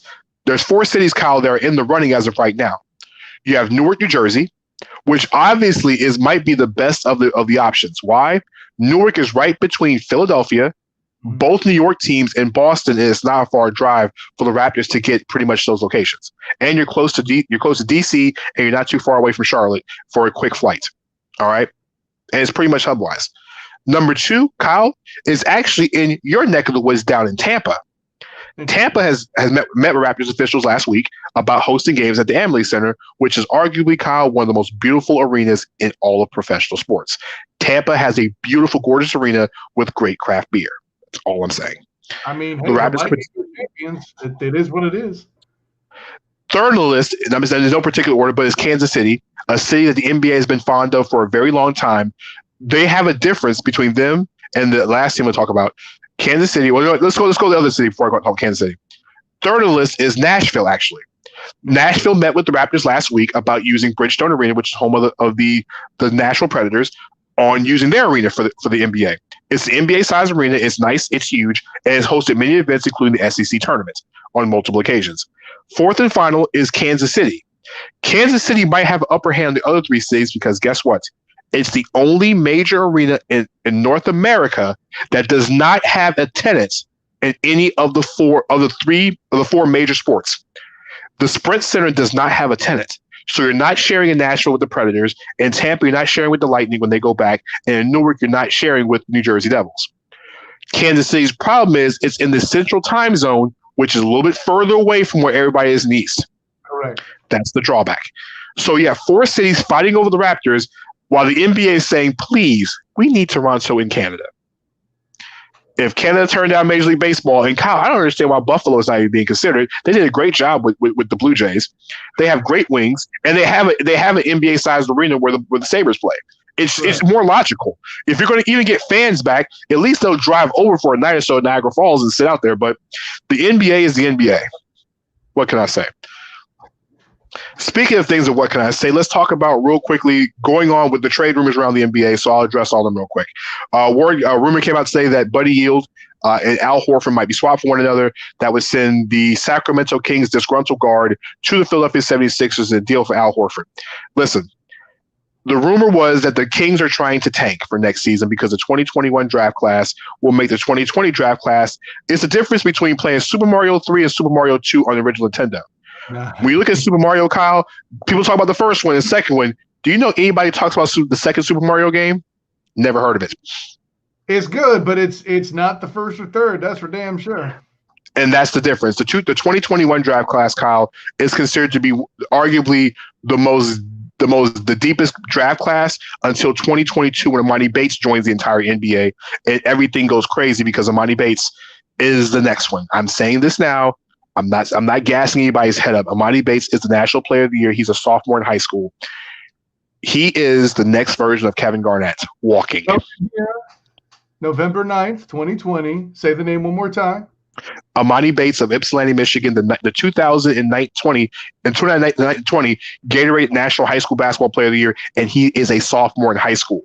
Amani Bates, so be it. By the way, yes. Since we're talking about trade stuff, can I say something openly to Orlando Magic fans or Orlando Magic media that may be in the sound of my voice? Stop with the rumors about Westbrook coming to Orlando. That is not a good move. Well, here's the thing. It's kind of a good thing and a bad thing. It's a good thing because I already dunked on. I'm kidding. No, it's a good thing because it puts people in the seats. It makes the Magic relevant. Okay. Oh, hold on. You said things. It may put butts in the seats, but what do you mean by relevant? Like getting people to show up in a situation, by the way, where people generally are going up to arenas or playoff? No, relevant? because when I say relevant, it's the fact that people will talk about the Magic because Russell Westbrook plays there. Okay. You know, it's but Kyle. Yeah, but see, Kyle, here's the thing. The general NBA public don't talk about the Magic. They haven't talked about the. They haven't talked about the Magic since they were good. Since they were in the finals with Dwight Howard. When Dwight left, the relevancy left. Now, the real rumor with the Magic is the fact of the Magic have had internal discussions about moving up in the draft. Okay. Golden State has been looking to move this pick literally since they acquired it in the D'Angelo Russell deal earlier on this year. They never really wanted this pick. They want somebody to help them win a championship right now because when you have a nucleus of Klay Thompson, Steph Curry, Draymond Green, some rookie ain't going to help you win a championship. Yes, I got you, partner. It's the win now situation. Yes. Orlando actually has pieces that would help the Golden State Warriors win a championship. The Magic aren't going to get any better this season. Okay, I know it's always optimism, but here's the problem: Jonathan Isaac will not see the floor at all this year under any circumstances. He's out for the whole season. Okay. Aaron Gordon, Nikola Vucevic is what he is. He's a good, solid center, but he's nothing right. He's not that guy that's going to sit here and take games over. All right, Aaron. Not something you could lean the franchise on. Aaron Gordon at this point is going to be what he is. He's not going to elevate into a superstar. He is what he is. It's not a bad thing, but he's just not going to be that guy everybody wants to be. Evan Fournier is Evan Fournier. Terrence Ross is Terrence Ross. Apples to apples, oranges to oranges. The Magic might miss the playoffs next year. Why? Atlanta has John Collins back for the full season, and he's not suspended. Atlanta played 500 basketball when John Collins on the floor last year. The reason why they missed the playoffs, Collins missed 25 games due to suspension, and Atlanta was 4-21 when he was suspended. Okay. On top of you look at that, Chicago just got Billy Donovan, and Chicago, all they have to do is stay healthy. Right. If Wendell Carter Jr. is healthy, plus they have a coach that knows how to actually coach, guess what? It's actually real basketball in Chicago. Detroit gets back Blake Griffin. Cleveland's bad. And we didn't talk about Charlotte because we haven't talked about Charlotte, and Charlotte won 30-plus games last year with really nobody outside of Devontae Graham that nobody talks about. Orlando is in serious trouble. We forgot Washington gets back John Wall. Yeah, that's a big deal. And you remember, Orlando was this close from catching Brooklyn. Brooklyn gets Kevin Durant and Kyrie Irving back. They're not catching them. So with the new office that'll take it seriously. Listen, I hear you about the Magic situation looking grim and keeping them relevant in conversation. I get that point. But Danny Thompson, I can't help but think that the only relevant conversation is going to be, wow, Westbrook doesn't look like he used to. This is disappointing. And listen, a disappointing thing associated with the franchise. I don't think that's a good look. But the thing is, though, anytime Russell Westbrook's been put in a situation, Kyle, where people have set him to think he's not done something, Russell Westbrook puts up some of the greatest performances, and he carries teams. One thing about Russell Westbrook – don't get it twisted. The one thing about Russell Westbrook, you ask any of his teammates, is that he might be an off-character personality, but people will run through a wall for Russell Westbrook. If he was with the Magic, he could single-handedly in the Eastern Conference actually get the Magic to the playoffs. He's that type of dynamic player.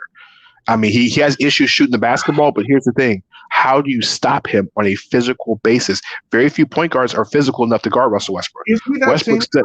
I mean, listen, you're talking about a guy who was still doing the whole triple-double regularly thing, MVP candidate and winner. And I'm not saying that he doesn't deserve his props. Listen, watching him play is an amazing thing.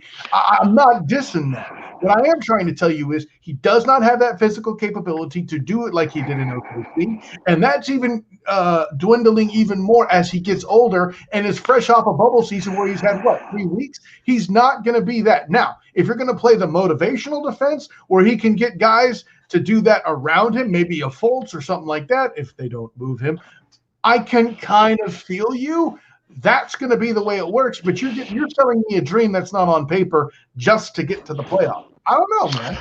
But it's also about it's all about getting attention. I didn't mention New York Knicks because the Knicks acquired Chris Paul. The attention's on the Knicks. Correct. If people pay attention to the Magic because of Russell Westbrook, then guess what? The people start talking. You start seeing things. No one talks about the Magic. So you speaking about negative pub would still be good enough. Exactly. Speaking of things no one talks about right now, let's talk about college football right now. Bingo. The reason why nobody's talking is because guess what? Our favorite person in the building, Rodney Richardson's Clemson Tigers.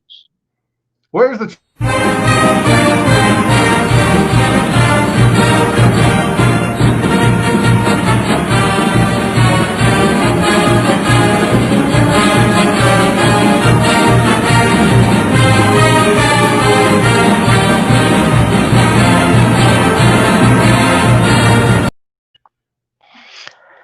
Oh, sorry. He played the long version. I started to fall asleep because, yeah.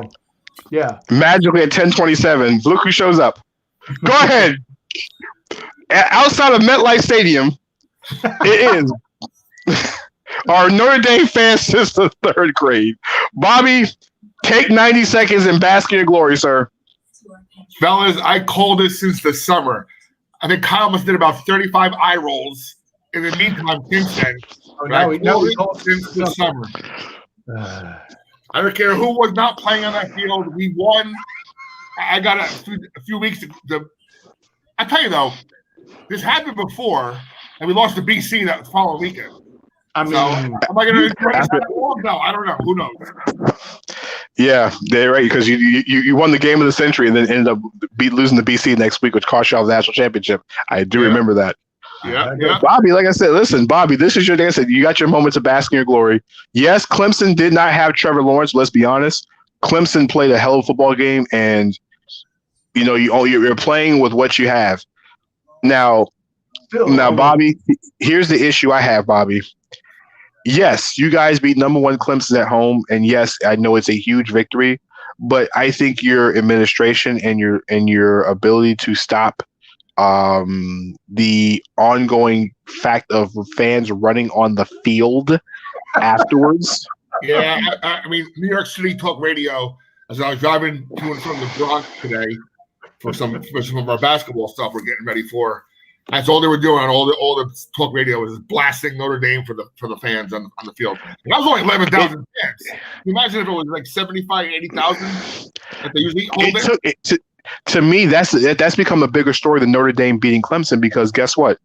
It now in the middle of what's going on in America, we're not talking about how great Notre Dame and Ian Book played in that game on Saturday night. We're talking about the potential fact of how many players might have caught COVID because everybody ran on the damn field in a victory. Oh, guess what? Now we have comments. Oh, they want to get us. Rodney pulled in the ambulance. But I will say this. It will be a hell of a game in Charlotte in round two. Round two is going to be a hell of a game in Charlotte. I mean, listen, I wouldn't mind a situation though where Notre Dame screws up and then AAC quarterback is representing Miami in the sacrificial land game against Clemson. We don't know because North Carolina still has a chance of making the conference championship game as well too. No, I mean somebody legitimate, not. Oh wait a minute, it's ACC. None of them are legitimate except for Clemson. Moving on. Listen, Notre Dame is now relevant, Kyle. Listen, even though Notre Dame is being borrowed like a date on Thanksgiving is in some people's households, it is what it is. Hey, listen, I talk all the trash that I do on here. I'll say this. What happened in the rankings, I think, was exactly what needed to. They did enough to acknowledge that Notre Dame did beat a fantastic team, and they did enough to also acknowledge that it was a close game. Oh, great. I got enough issues with you and the Titans, man. You got to pull this ridiculousness. If they're so good, why did they dodge UCF? Moving on. So they didn't want to play in Florida. Okay, yeah, that's a dodge. Moving on. So here's where I'm at. It's COVID. They got enough credit for beating Clemson, but Clemson, I think, got enough. Hey, it took them to overtime with a backup. I think what happened in the polls it happened the way it did, man. If anyone has a problem with it, please tell me why. But I thought they did that right. All the things they did wrong in the polls. That was good. No, they got it right. Clemson's the fourth best team in the country right now. There is no way Texas A&M, who beat South Carolina, And Florida played really good against Georgia Saturday. I'll give Florida a lot of credit.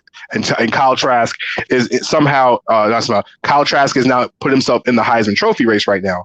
But I mean, it is Florida and it is what it is. But Kyle, here's the real conversation, Kyle. Here we go. In the head for nothing.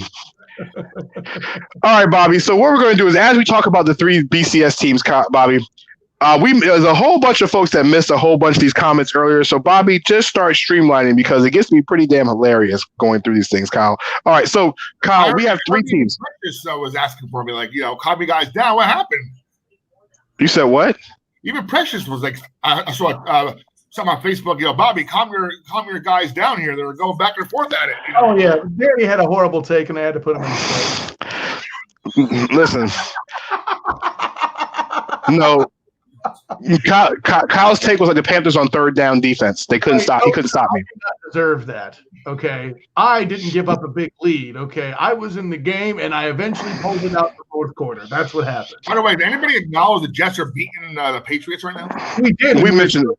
Shocked by it. Wow. We mentioned it, Bobby, but it's really irrelevant at this point because this is the most relevant Monday Night Football game I think 10 years now. All right, but Kyle, let's talk about three teams, Kyle, that could interrupt the party completely. All right. Who has the best chance, Kyle, to actually win a Power 5, a Big Six game, a New Year's Day game, basically, if we do New Year's Six games? One of these three teams are going to get the Clemson Cubs got ran through. The Cubs did get ran through. Kyle, there are three teams, Kyle, that have a chance.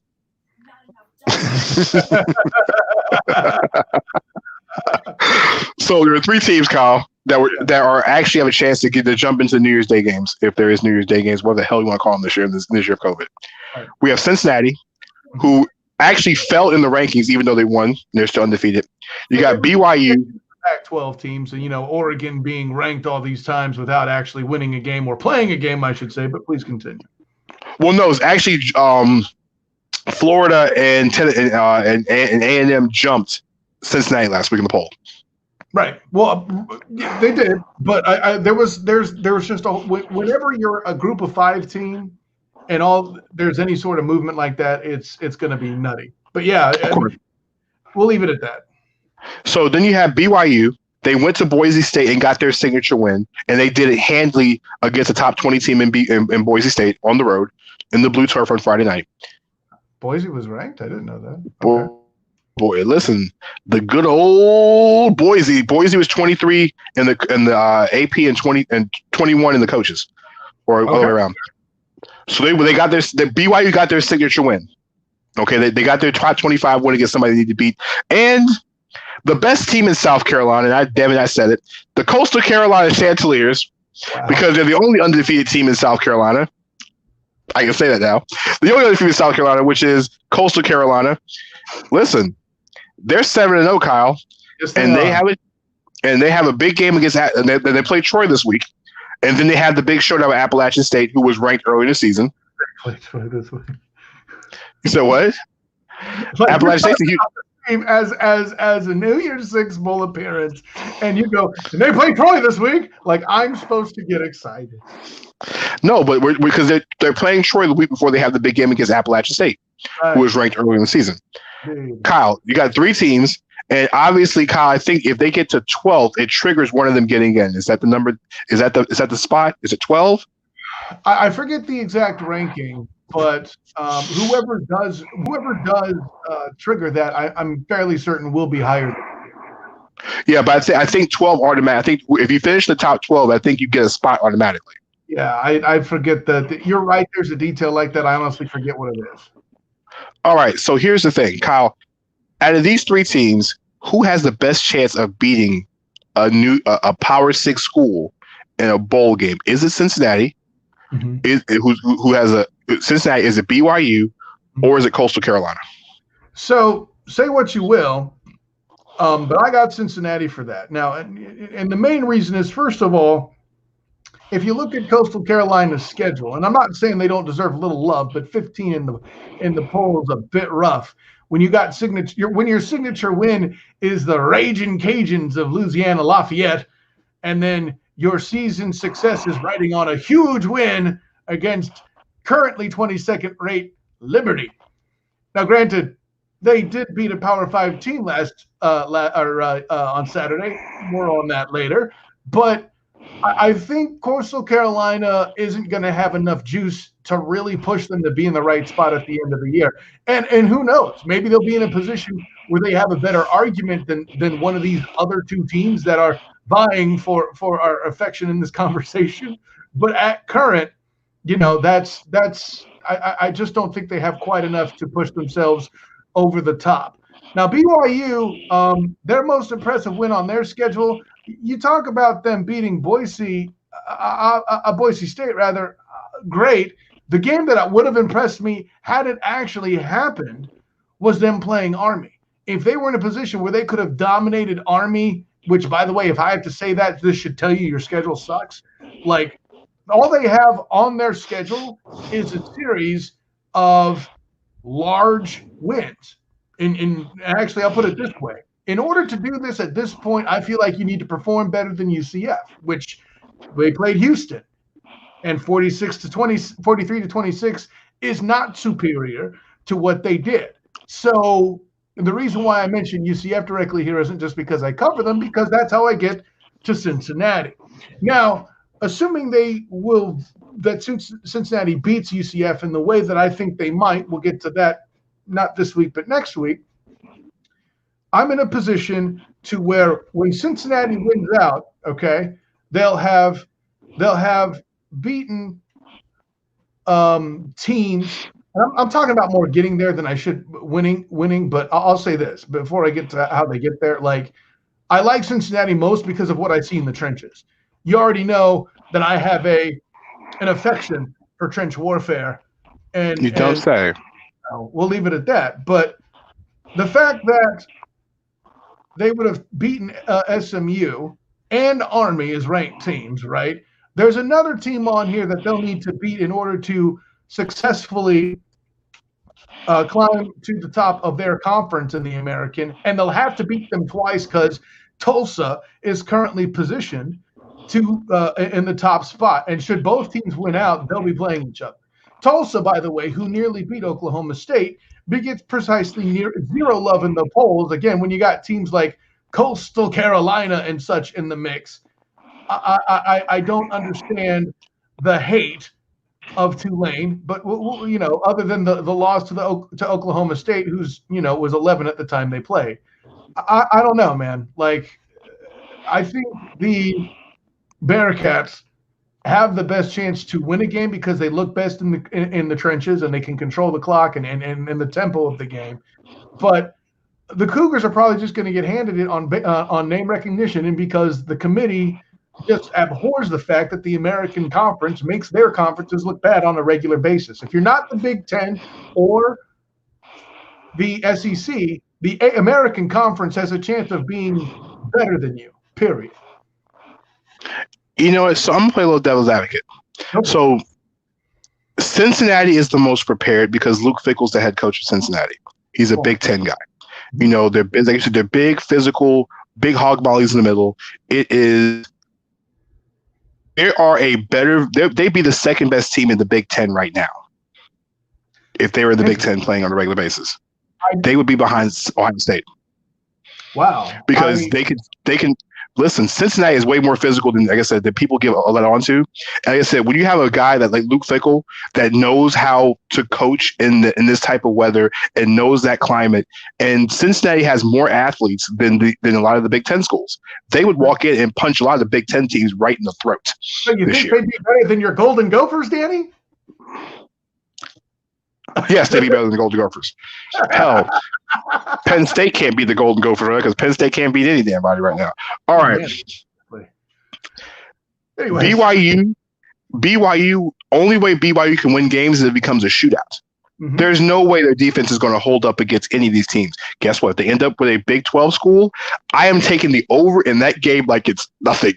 They might score over 100 points combined between the two of those teams. Let's put in together and buy a house, bro. What's up? But one thing about Coastal Carolina, and I'm not saying this because of a Carolinas thing, Coastal Carolina plays defense. and they play defense very well. They rush the passer very well. The thing is, it's the Sun Belt Conference, and like you said, no one gives the Sun Belt Conference worth the damn, okay? When you're flipping through channels, you don't say, I'm watching Sun Belt football today. You don't do that. All right. You do it as a preview. Like I watched the end of the Liberty game. More on that later. But yeah, you're right. No one tunes in to say, I'm going to sit here and watch Coastal Carolina play. But when you watch them, you come back impressed by the fact of this team flies around the field and they play like they have nothing to lose. Mm-hmm. That's one of those. I'm not saying they're as good as the UCF team that was 2 years ago when they went and beat LSU. I don't care what nobody says. They beat LSU no matter if they had 10 guys sitting. They beat LSU in a hostile environment in Atlanta, and LSU has 4 and 5 star recruits they win. Auburn, yeah, I mean Auburn, same thing. Auburn, LSU, they're all damn Tigers. What I'm saying is, awesome. Coastal Carolina is playing with that same type of fun that UCF had. It's not flat. Yes, because that's how Auburn and LSU have been playing all year. Thank you very much, Bobby. That's been horrible while you're watching LSU. Jeez, I haven't seen something. That point to your defense for Coastal Carolina real quick. I mean, all year they have 25 sacks. That's not bad.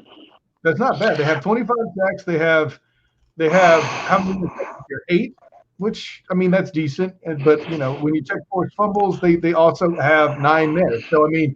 The 17 turnovers and 25 sacks, that's not terrible. And you always give credit to how I can't get tackles for loss here, but the punchline is, I mean, they come at you. You got something there. I hear what you're saying.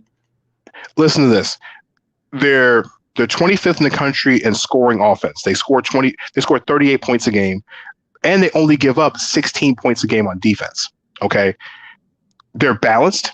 They throw for the ball for 240 yards a game. They run the ball for 210, almost 205 yards a game. So they're balanced everywhere. Well, and guess what? They play with a lot of fun. Like those are teams that are dangerous. A lot more, but they do set up the pass. I think that's your point, right? Hey, listen, I love taking Sun Belt teams to NCAA football. That was the best part of NCAA football is turning programs around. But I like Coastal Carolina. Not because of the story, it's the fact of when you go into an environment where you have nothing to lose and no one knows nothing about you, that's when you're the most dangerous. Because guess what? When you look at Auburn and go back to that Auburn UCF game, Auburn underestimated how good UCF was all year. No one gave them a single chance. Most of the people was like Auburn was going to blow through UCF because UCF was this X, Y, and Z. There's this gimmick offense. They're X, Y, and Z. And guess what? UCF didn't play their best game, but guess what they did? They played defense better than anybody imagined. And they handled business. They won. They won on an interception return for a touchdown. No one had that. No, because guess what? Auburn underestimated UCF on that New Year's Day game. Some team that's going to be with 2 or 3 losses because it's the fact they get in is going to underestimate Coastal Carolina because I think Coastal Carolina has the best chance to go undefeated of the remaining teams. I think because they also play Liberty at the end of the season, if Liberty keeps winning, it's going to make that argument for Coastal Carolina that much stronger, especially when we play a ranked team at the end of the season. Cincinnati would have been a lock. Yes. Cincinnati would have been a lock if UCF would have actually won. We might have been talking Cincinnati playing in the Final Four if UCF would have been ranked at the end of the season. Let's just say they would have been put in a position to complain just like UCF did in 2018. I don't think they'd actually get in, but I get the point. But Kyle, because the Big Ten is horrible this year, and something tells me, Kyle, that Michigan is going to beat Ohio State because guess what? This is 2020.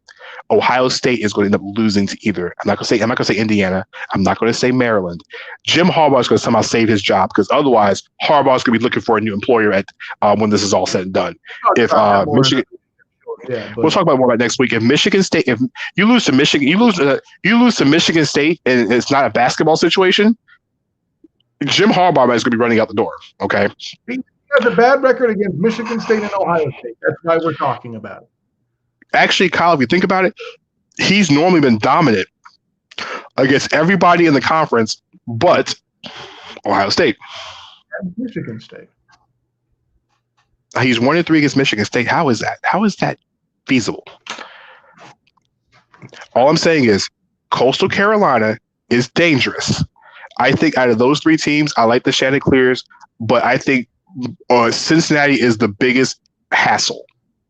Cincinnati is going to be the toughest team anybody has to beat, but Coastal Carolina I think Coastal Carolina's got the most fun, and BYU could only beat a Big 12 team because they go against the SEC school. They're going to get the doors blown off them. If somehow Ohio State doesn't play in the Final Four or they get a Big 10 team, the way Big 10 is hell, they might be in the Big 10 schools. Big 10 is trash. SEC teams in here, Chief. I mean, you're not wrong there. I mean, Kyle, listen, the Big 10 is worse than the ACC this year. Or how about this? I'll see that and raise you this. Let's say somehow Bombi's team pulls off the upset and wins the conference championship. I'm sorry. I couldn't even finish the sentence, but let's pretend that's when you know you're going to hell. Continue. Pretend that happened and, Bobby plays the Notre Dame thing for the first 20 minutes of the show, right? Lord help us all. Right. If that happened, the only thing stopping it from being a situation where them and Clemson get in my opinion, is the fact that Clemson got beat twice by that same team. But Clemson's only saving grace is they beat Notre Dame in that conference championship game. Yeah. And the whole thing about Trevor Lawrence missing and the fact that Clemson only lost to the team that was the conference champion and no one else has really played very well this year because it's 2020. You're going to see conspiracy theorists. I know Rodney would be on this show campaigning for that situation to happen where Notre Dame, again, returns as a non-independent this time, but returns to the Final Four with Clemson, and you have two ACC teams representing. Go ahead, Bobby. So, quick question. Is it possible that Clemson just isn't all that this year? I mean, we don't know. Schedule before Notre Dame in the championship game. Who could possibly? But Kyle, I think Clemson's going to win the entire thing. The reason why you say is Clemson that good is, we don't know because guess what? The number one pick in the NFL draft was not playing. Right. That's Clemson's out. He didn't play. No matter how good the backup freshman quarterback, I can't pronounce his last name. I don't want to butcher it. No matter how good he played, if Notre Dame wins, it's still within, like the Kyle says, an asterisk because Trevor Lawrence was not on the field. If you guys beat Trevor Lawrence, they had to win convincingly. What was that, Bobby? I don't know Clemson's schedule. Is there somebody that can possibly can somebody? They still got North Carolina. North Carolina is the last remaining, I think, team that can beat Clemson. Because if North Carolina beat Clemson, I think that's a tiebreaker. Crushed Miami earlier, so there's that. Bobby, Clemson's schedule is Florida State, Pitt, and Virginia Tech. Okay. They should literally. Yeah. So literally, Clemson has to lose a second game, and North Carolina gets in, and North Carolina has to win out. What everybody wants is a rematch in Charlotte between Notre Dame and Clemson. And for Clemson, the only way Clemson gets into the Final Four is if they beat Notre Dame. And I think Notre Dame, unless they get destroyed, if they go undefeated and lose in Charlotte, I think they get in. BYU North Carolina will be high scoring. Will there be fans in the stands? No. There'll be some fans. Okay. That's fair. Yeah. When you said that, I thought you meant full capacity. Yeah, they'll have capacity. Right. There's no way we have a national championship game with the empty stands. I see maybe depending on where it's about maybe if it was Dallas it'd be almost 40,000. That's how much the Cowboys had yesterday. I think you'll have about maybe 20 to 25,000. It'll be 20% in most places. All right, Kyle. Speaking of things in most places, let's go to our favorite segment of the show. It is Mount Rushmore. Yes. I know. It's our favorite time of the show where Kyle and I talk about a topic and pick our Mount Rushmore. Now, Kyle, I don't know if you guys did it on the show last week because I was out last week, but we did. If not, okay. Well, it was last week's topic, Kyle. Halloween candy. Y'all did Halloween candy. All right, you bastards. All right. So, dude, it was 2 days before. Wait, what? I wanted to go straight South Park in this one, Kyle. All right, Kyle. So it's coming to that time of the year, Kyle, where we are of college fight songs. No, because Notre Dame we're not playing the Notre Dame theme song. And Bobby, if you hit that damn button, I promise you. All right. As I was saying, let's talk, Kyle, about when we get to the fall. It's always about watching, being around, and also things that are considered comfort. So we want to talk about comfort tonight, Kyle. So, Kyle, what is MVP? No. Russell Wilson's doing another interception. All right. So, Kyle.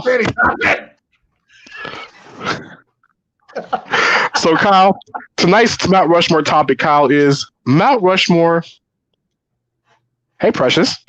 Oh, no. This an hour. Precious, first of all, hello. Second, there's how many weeks in the NFL season? Girl, please. Hey, listen, we finished games unlike the Cowboys. All right, so we finished the Cowboys will finish 4 games. All right, so on this one, nice dunk, Danny Thompson.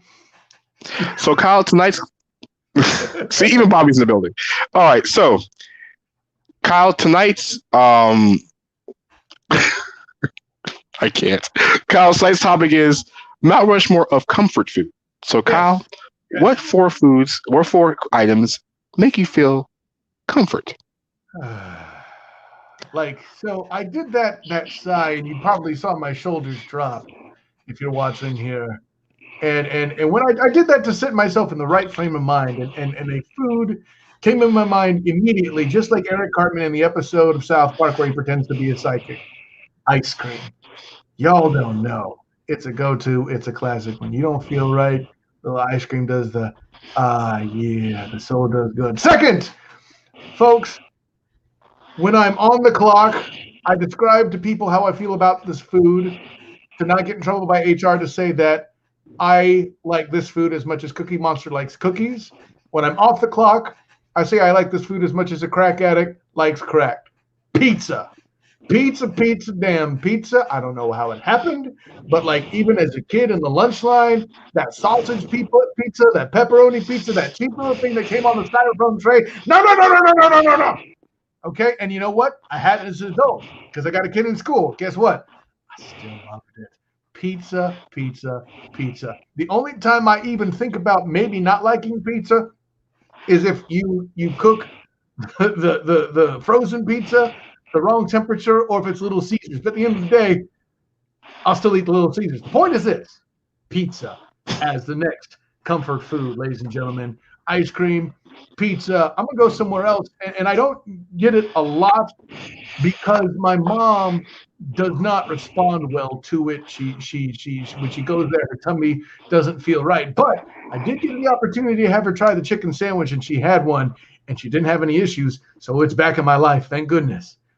Fried chicken. Popeye's fried chicken in particular, but fried chicken in general gets the nod. Listen, even when it comes home from Publix, I love the fried chicken. This goes home. And of course, the final comfort food, not necessarily something I eat when I'm depressed and need to be lifted up, but something that more comes in the form of confirming a victory. Steak. I love ribeye steak, Danny Thompson. Ribeye steak makes me smile. It lets me know that I am still a champion. Just like when I had the opportunity to play for my semi-pro team that won the championship for its league. Steak to round it out. So I have ice cream, fried chicken, pizza, and steak. By the way, Danny Thompson, I want the record to show I was so familiar with those, I didn't need to stop to remember that's what 2020 does to me. Bobby, what you got up in New Jersey? Well, obviously pizza. We have the best pizza in the world in this vicinity. So I'll take that from Kyle. Let me move his face there. All right, there we go. Hey, you were doing him a favor, Bobby. Leave it up. Number 2 has got to be tacos. Tacos is good. Tacos. Number 3 is a thing that I believe is only popular in this area. I could be wrong, but we call it disco fries. It's basically French fries, brown gravy, topped with mozzarella cheese. So that's is that poutine? Is that what you call it? Kind of like in Canada? Yeah, I was about to say. We have their own little. I was about to say something else, by the way. I wasn't going to say nothing, but yeah. What was that? Continue, Bobby. It's a trap. Boom, boom. It's a trap. Continue, Bobby. What's the last one? We talked about Paco earlier, right, Danny Thompson? Bobby, continue. And I would say for me personally, a nice big old bag of Doritos. Say it again. You said Cheerios? Doritos. Doritos, okay. Nothing wrong with Doritos. All right, that's Bobby Blackjack up in New Jersey. Kyle, you're going to hell. All right. With me, I saw you laugh. What was I supposed to do? You set me up. It was a trap. It was a trap, damn it. All right. So, comfort foods. So, number one on my list, there's no particular order, but there is nothing better, especially this time of year, than a nice bowl of chili. Ooh, all right. Okay. With some cornbread. Chili with some cornbread. You got it. Listen, in Florida, it's not really that big because Florida is warm. Okay. And, eating foods like that, it's always good, but it hits different when you're not in a tropical climate. Being back in North Carolina, when it gets to about 40, 50, 60 degrees outside, and a nice bowl of chili, man, with some cornbread. Yes. I mean, I'm the problem. Yes. There. You're going to judge me, and I understand why, but cornbread, I'm not a fan, dude. I mean, listen, to each his own. You're a Floridian. All right. What can I say? All right, number two. All right, no particular order, but listen. Another comfort tag team, grilled cheese sandwich and tomato soup. As a combination, it's like the pick and roll John Stockton combination. You can't go wrong with that. Man, all right. I don't know. I mean, that's a sick food, but comfort food. Yeah, okay. All right, number three. Listen, to me, when you mention chicken fried steak and you mention steak, the first thing that came to mind for me was steak is amazing. And there's nothing wrong with a nice, good old steak. But to me, if you get some hamburger steak and some gravy, basically turn the regular hamburger, throw some gravy on it with some rice, and throw the rice and gravy on top of that together. Comfort of heaven. Salisbury steak, son. I see what you're doing. Yeah, so Salisbury steak, I call it hamburger steak. Okay. All right. So those are three, and then I had a hard time between these last two. So I'm gonna go with something that it makes me happy. I wanted to put lasagna on the list because I love lasagna, straight go Garfield in it. But macaroni and cheese, okay? Macaroni and cheese is like Michael Jordan when it comes to comfort food. It's just the goat. All right? The more cheese, the better. The different variation of cheese, the better. You can make macaroni and cheese. Yes, it is GOAT level. You can throw anything. You can put lobster. You can put shrimp. You can use hamburger. You can use anything inside of macaroni and cheese if you want to take it on some different type of flavor stuff. Otherwise, there's nothing better than getting the macaroni and cheese that has just enough of cheese, flavor, and everything else together to go into something. Honorable mention, your fried chicken was honorable mention. Fried chicken is freaking phenomenal. Also, ice cream and grits. I was about to say, a little controversial that you didn't have a dessert on your floor, but they did make honorable mention. I'll give you that. Yeah, I mean, that and pecan pie, but that pecan pie is not really comfort food. That's just Thanksgiving. Mm-hmm. All right. Kyle, any shout-outs before we go? Because we've hit the 2-hour mark tonight, sir. Yeah, man. No, we're going at 158 and a half. We got some pretty good comments here. Okay. Uh-oh. If it's anything like the comments that were earlier, this should be hilarious. I'm looking for it. Let's do this. All right. What we got, Bobby? Booty. Not Clemson's defense, Rodney. Not that booty. They were booty on defense on Saturday. For goodness sake, man. Goodness gracious. Try to keep this guy away from OBT if he makes it to Florida. You know what, Cortland? I approve. It's interesting you're that fond of meat because as a Titans fan, y'all need more beef on your defensive line. Boom! And anything wrapped in bacon's always on the list as well, too. Bobby, what else we got? Of course, Precious didn't follow the rules right, so we'll do hers one by one. Oh, boy. Okay. Hamburgers. Okay, so she likes the Salisbury steak as well. Look at this. Okay.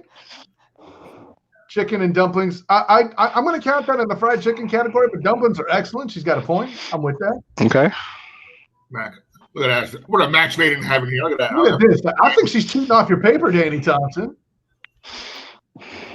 Bread pudding. I know Danny Thompson does not sign off on the bread pudding. Chili with Frito. Chili? Okay. She just went to work. She's like, listen, it's 2020. I'll take as many as I want. Chili makes you daddy? Well, what the hell is a daddy? I think that's a typo. Like, does chili make you like Fran Drescher? I don't get it. Nah. I'll make you listen, Precious. If and when I'm in town, you better let that happen. I'm like the cause, Rodney. I love it. I mean, listen. Hopefully that's going towards the macaroni and cheese. I think that's what it means. All right. One more. Rodney actually had a full one here. Fried pork chops. Red rice. Yes, red. Rodney, that must be red rice and beans, right? Because if that's the case, then yes. Yeah. Red beans and rice? Bro, like my in-laws are Hollanders. Of course I agree. Oh, I see. Apparently he means diarrhea. Got it. Ooh, yes, ma'am. I'll go get some mac and cheese. Hugs the froze. Nah, he meant What the hell is the chat? Tonight's chat room, I know Bobby was out handling things for I-95, but tonight's chat room might have been arguably some of the funniest commentary we have had. Yeah, okay. I haven't had Charleston red rice, but red rice and beans are freaking phenomenal. I know that. Hey, listen, come over to the Beyond the Buzzer Facebook page and just get on there. It'll be great. You'll get Rodney. Listen, hold on. Here's the thing. Rodney said I'll make you a plate, so I'm going to take Rodney up on that. And the thing is, if Rodney and I catch up, we will go live and have the very first ever. Why can a falcon destroy a panther? Or, as usual, what normally happens during football season. Make it a peace summit. I mean, if Kyle comes over, y'all going to race afterwards. That's for sure. All right, and we'll videotape. It'll be a beatdown. I mean, could it be worse than Clemson's defense getting beat down by Notre Dame? Oh, no. I guess you wrote the Ian book on that, didn't you, Danny Thompson? Book it, Dano. All right, so Mike Tomlin approved. Bobby, Kyle, your shots, where we go? Catch me on Twitter, the SOTG. Catch me on Instagram, is the same, the SOTG. Catch me on Facebook as the student of the game. And my work on the three-point conversion. UCF is playing this week. I have a piece started that I will be submitting tonight for post on Wednesday. Danny Thompson. Big shouts to everybody that's chimed in tonight. Like I said, we do apologize about a lot of the comments because a lot of the stuff was hilarious. Bobby was handling a lot of things for I-95 tonight in the network. We have some big things coming with live sports, especially the basketball end, coming up in the very near future. We'll talk more about it once we get more information. So like I said, big shouts to everybody that was in the chat. Like I said, Rodney, actually Precious, Rodney. I can't mention Rodney first in anything in life. Just like the Panthers, they're in last place. I should mention them last. Carolina leaped in the last place yesterday. As I was saying, big shout outs to Precious, Manny in the chat room. Check out my man Avery Graves. They have a show on Wednesday. Say Against Sports. I will put it on my personal page. It's more. You thought me and Kyle were something when we had our little debate. Imagine 6 guys debating sports, and one of them being a loudmouth Giants fan. Comedy at its best. But no, these guys know their sports. My man Tyrus and the entire crew, a big shout out to them for always supporting, of course, Cortland, as well as Mike Patton, as usual, always doing their thing. Who else was in the room tonight? I know I'm missing some people. Like I said, Ty stopped by, Jonathan Mathis stopped by. Big shouts to everybody that was, like I said, in the chat tonight, as well as you, Bobby. What's up, Bobby? I missed Mathis? Yeah, Mathis stopped by to say what's up. Interesting. Yeah, I know. And big shout outs to Danny Hurley for stopping by, actually. Yeah, no doubt. All right, so I know we go over time, like how we gave everybody a little extra time because I was out last week. So we're gonna do all that. Mike DeSantis, he had some back surgery. He's normally in the chat here with us. He is recovering, so hey, good wishes and prayers out to him. And so far, so good, according to the pictures I see on Facebook. So hey, shouts to him. Mike, get better, buddy, because like I said, we miss you in the chat. And also, like I said, there's nothing better than you getting better because without you, we don't have our normal Patriots commentary. He's probably not watching that game anyway because it probably would just, it would give him the nannies. All right. So it'll give him the birds. So for myself, the student of the game, Mr. Kyle Nash, Bobby Blackjack up in New Jersey. It is good to be back in the saddle. Next Monday night, we'll be back here at 9 o'clock. Hopefully you guys will tune in because I know it's going to be a better Monday night game than this foolishness on tonight. Stay safe out there in this COVID. And we're 2 weeks away from Thanksgiving because of the fact of the Charlie Brown Christmas is Thanksgiving and Halloween are only available on Apple and all their products, you bastards. All right. So for myself, Kyle Dash, Bobby Black, we'll catch you guys on Monday night. Check us out on 3-point conversion as well too. Kyle's got a whole bunch of UCF stuff coming in.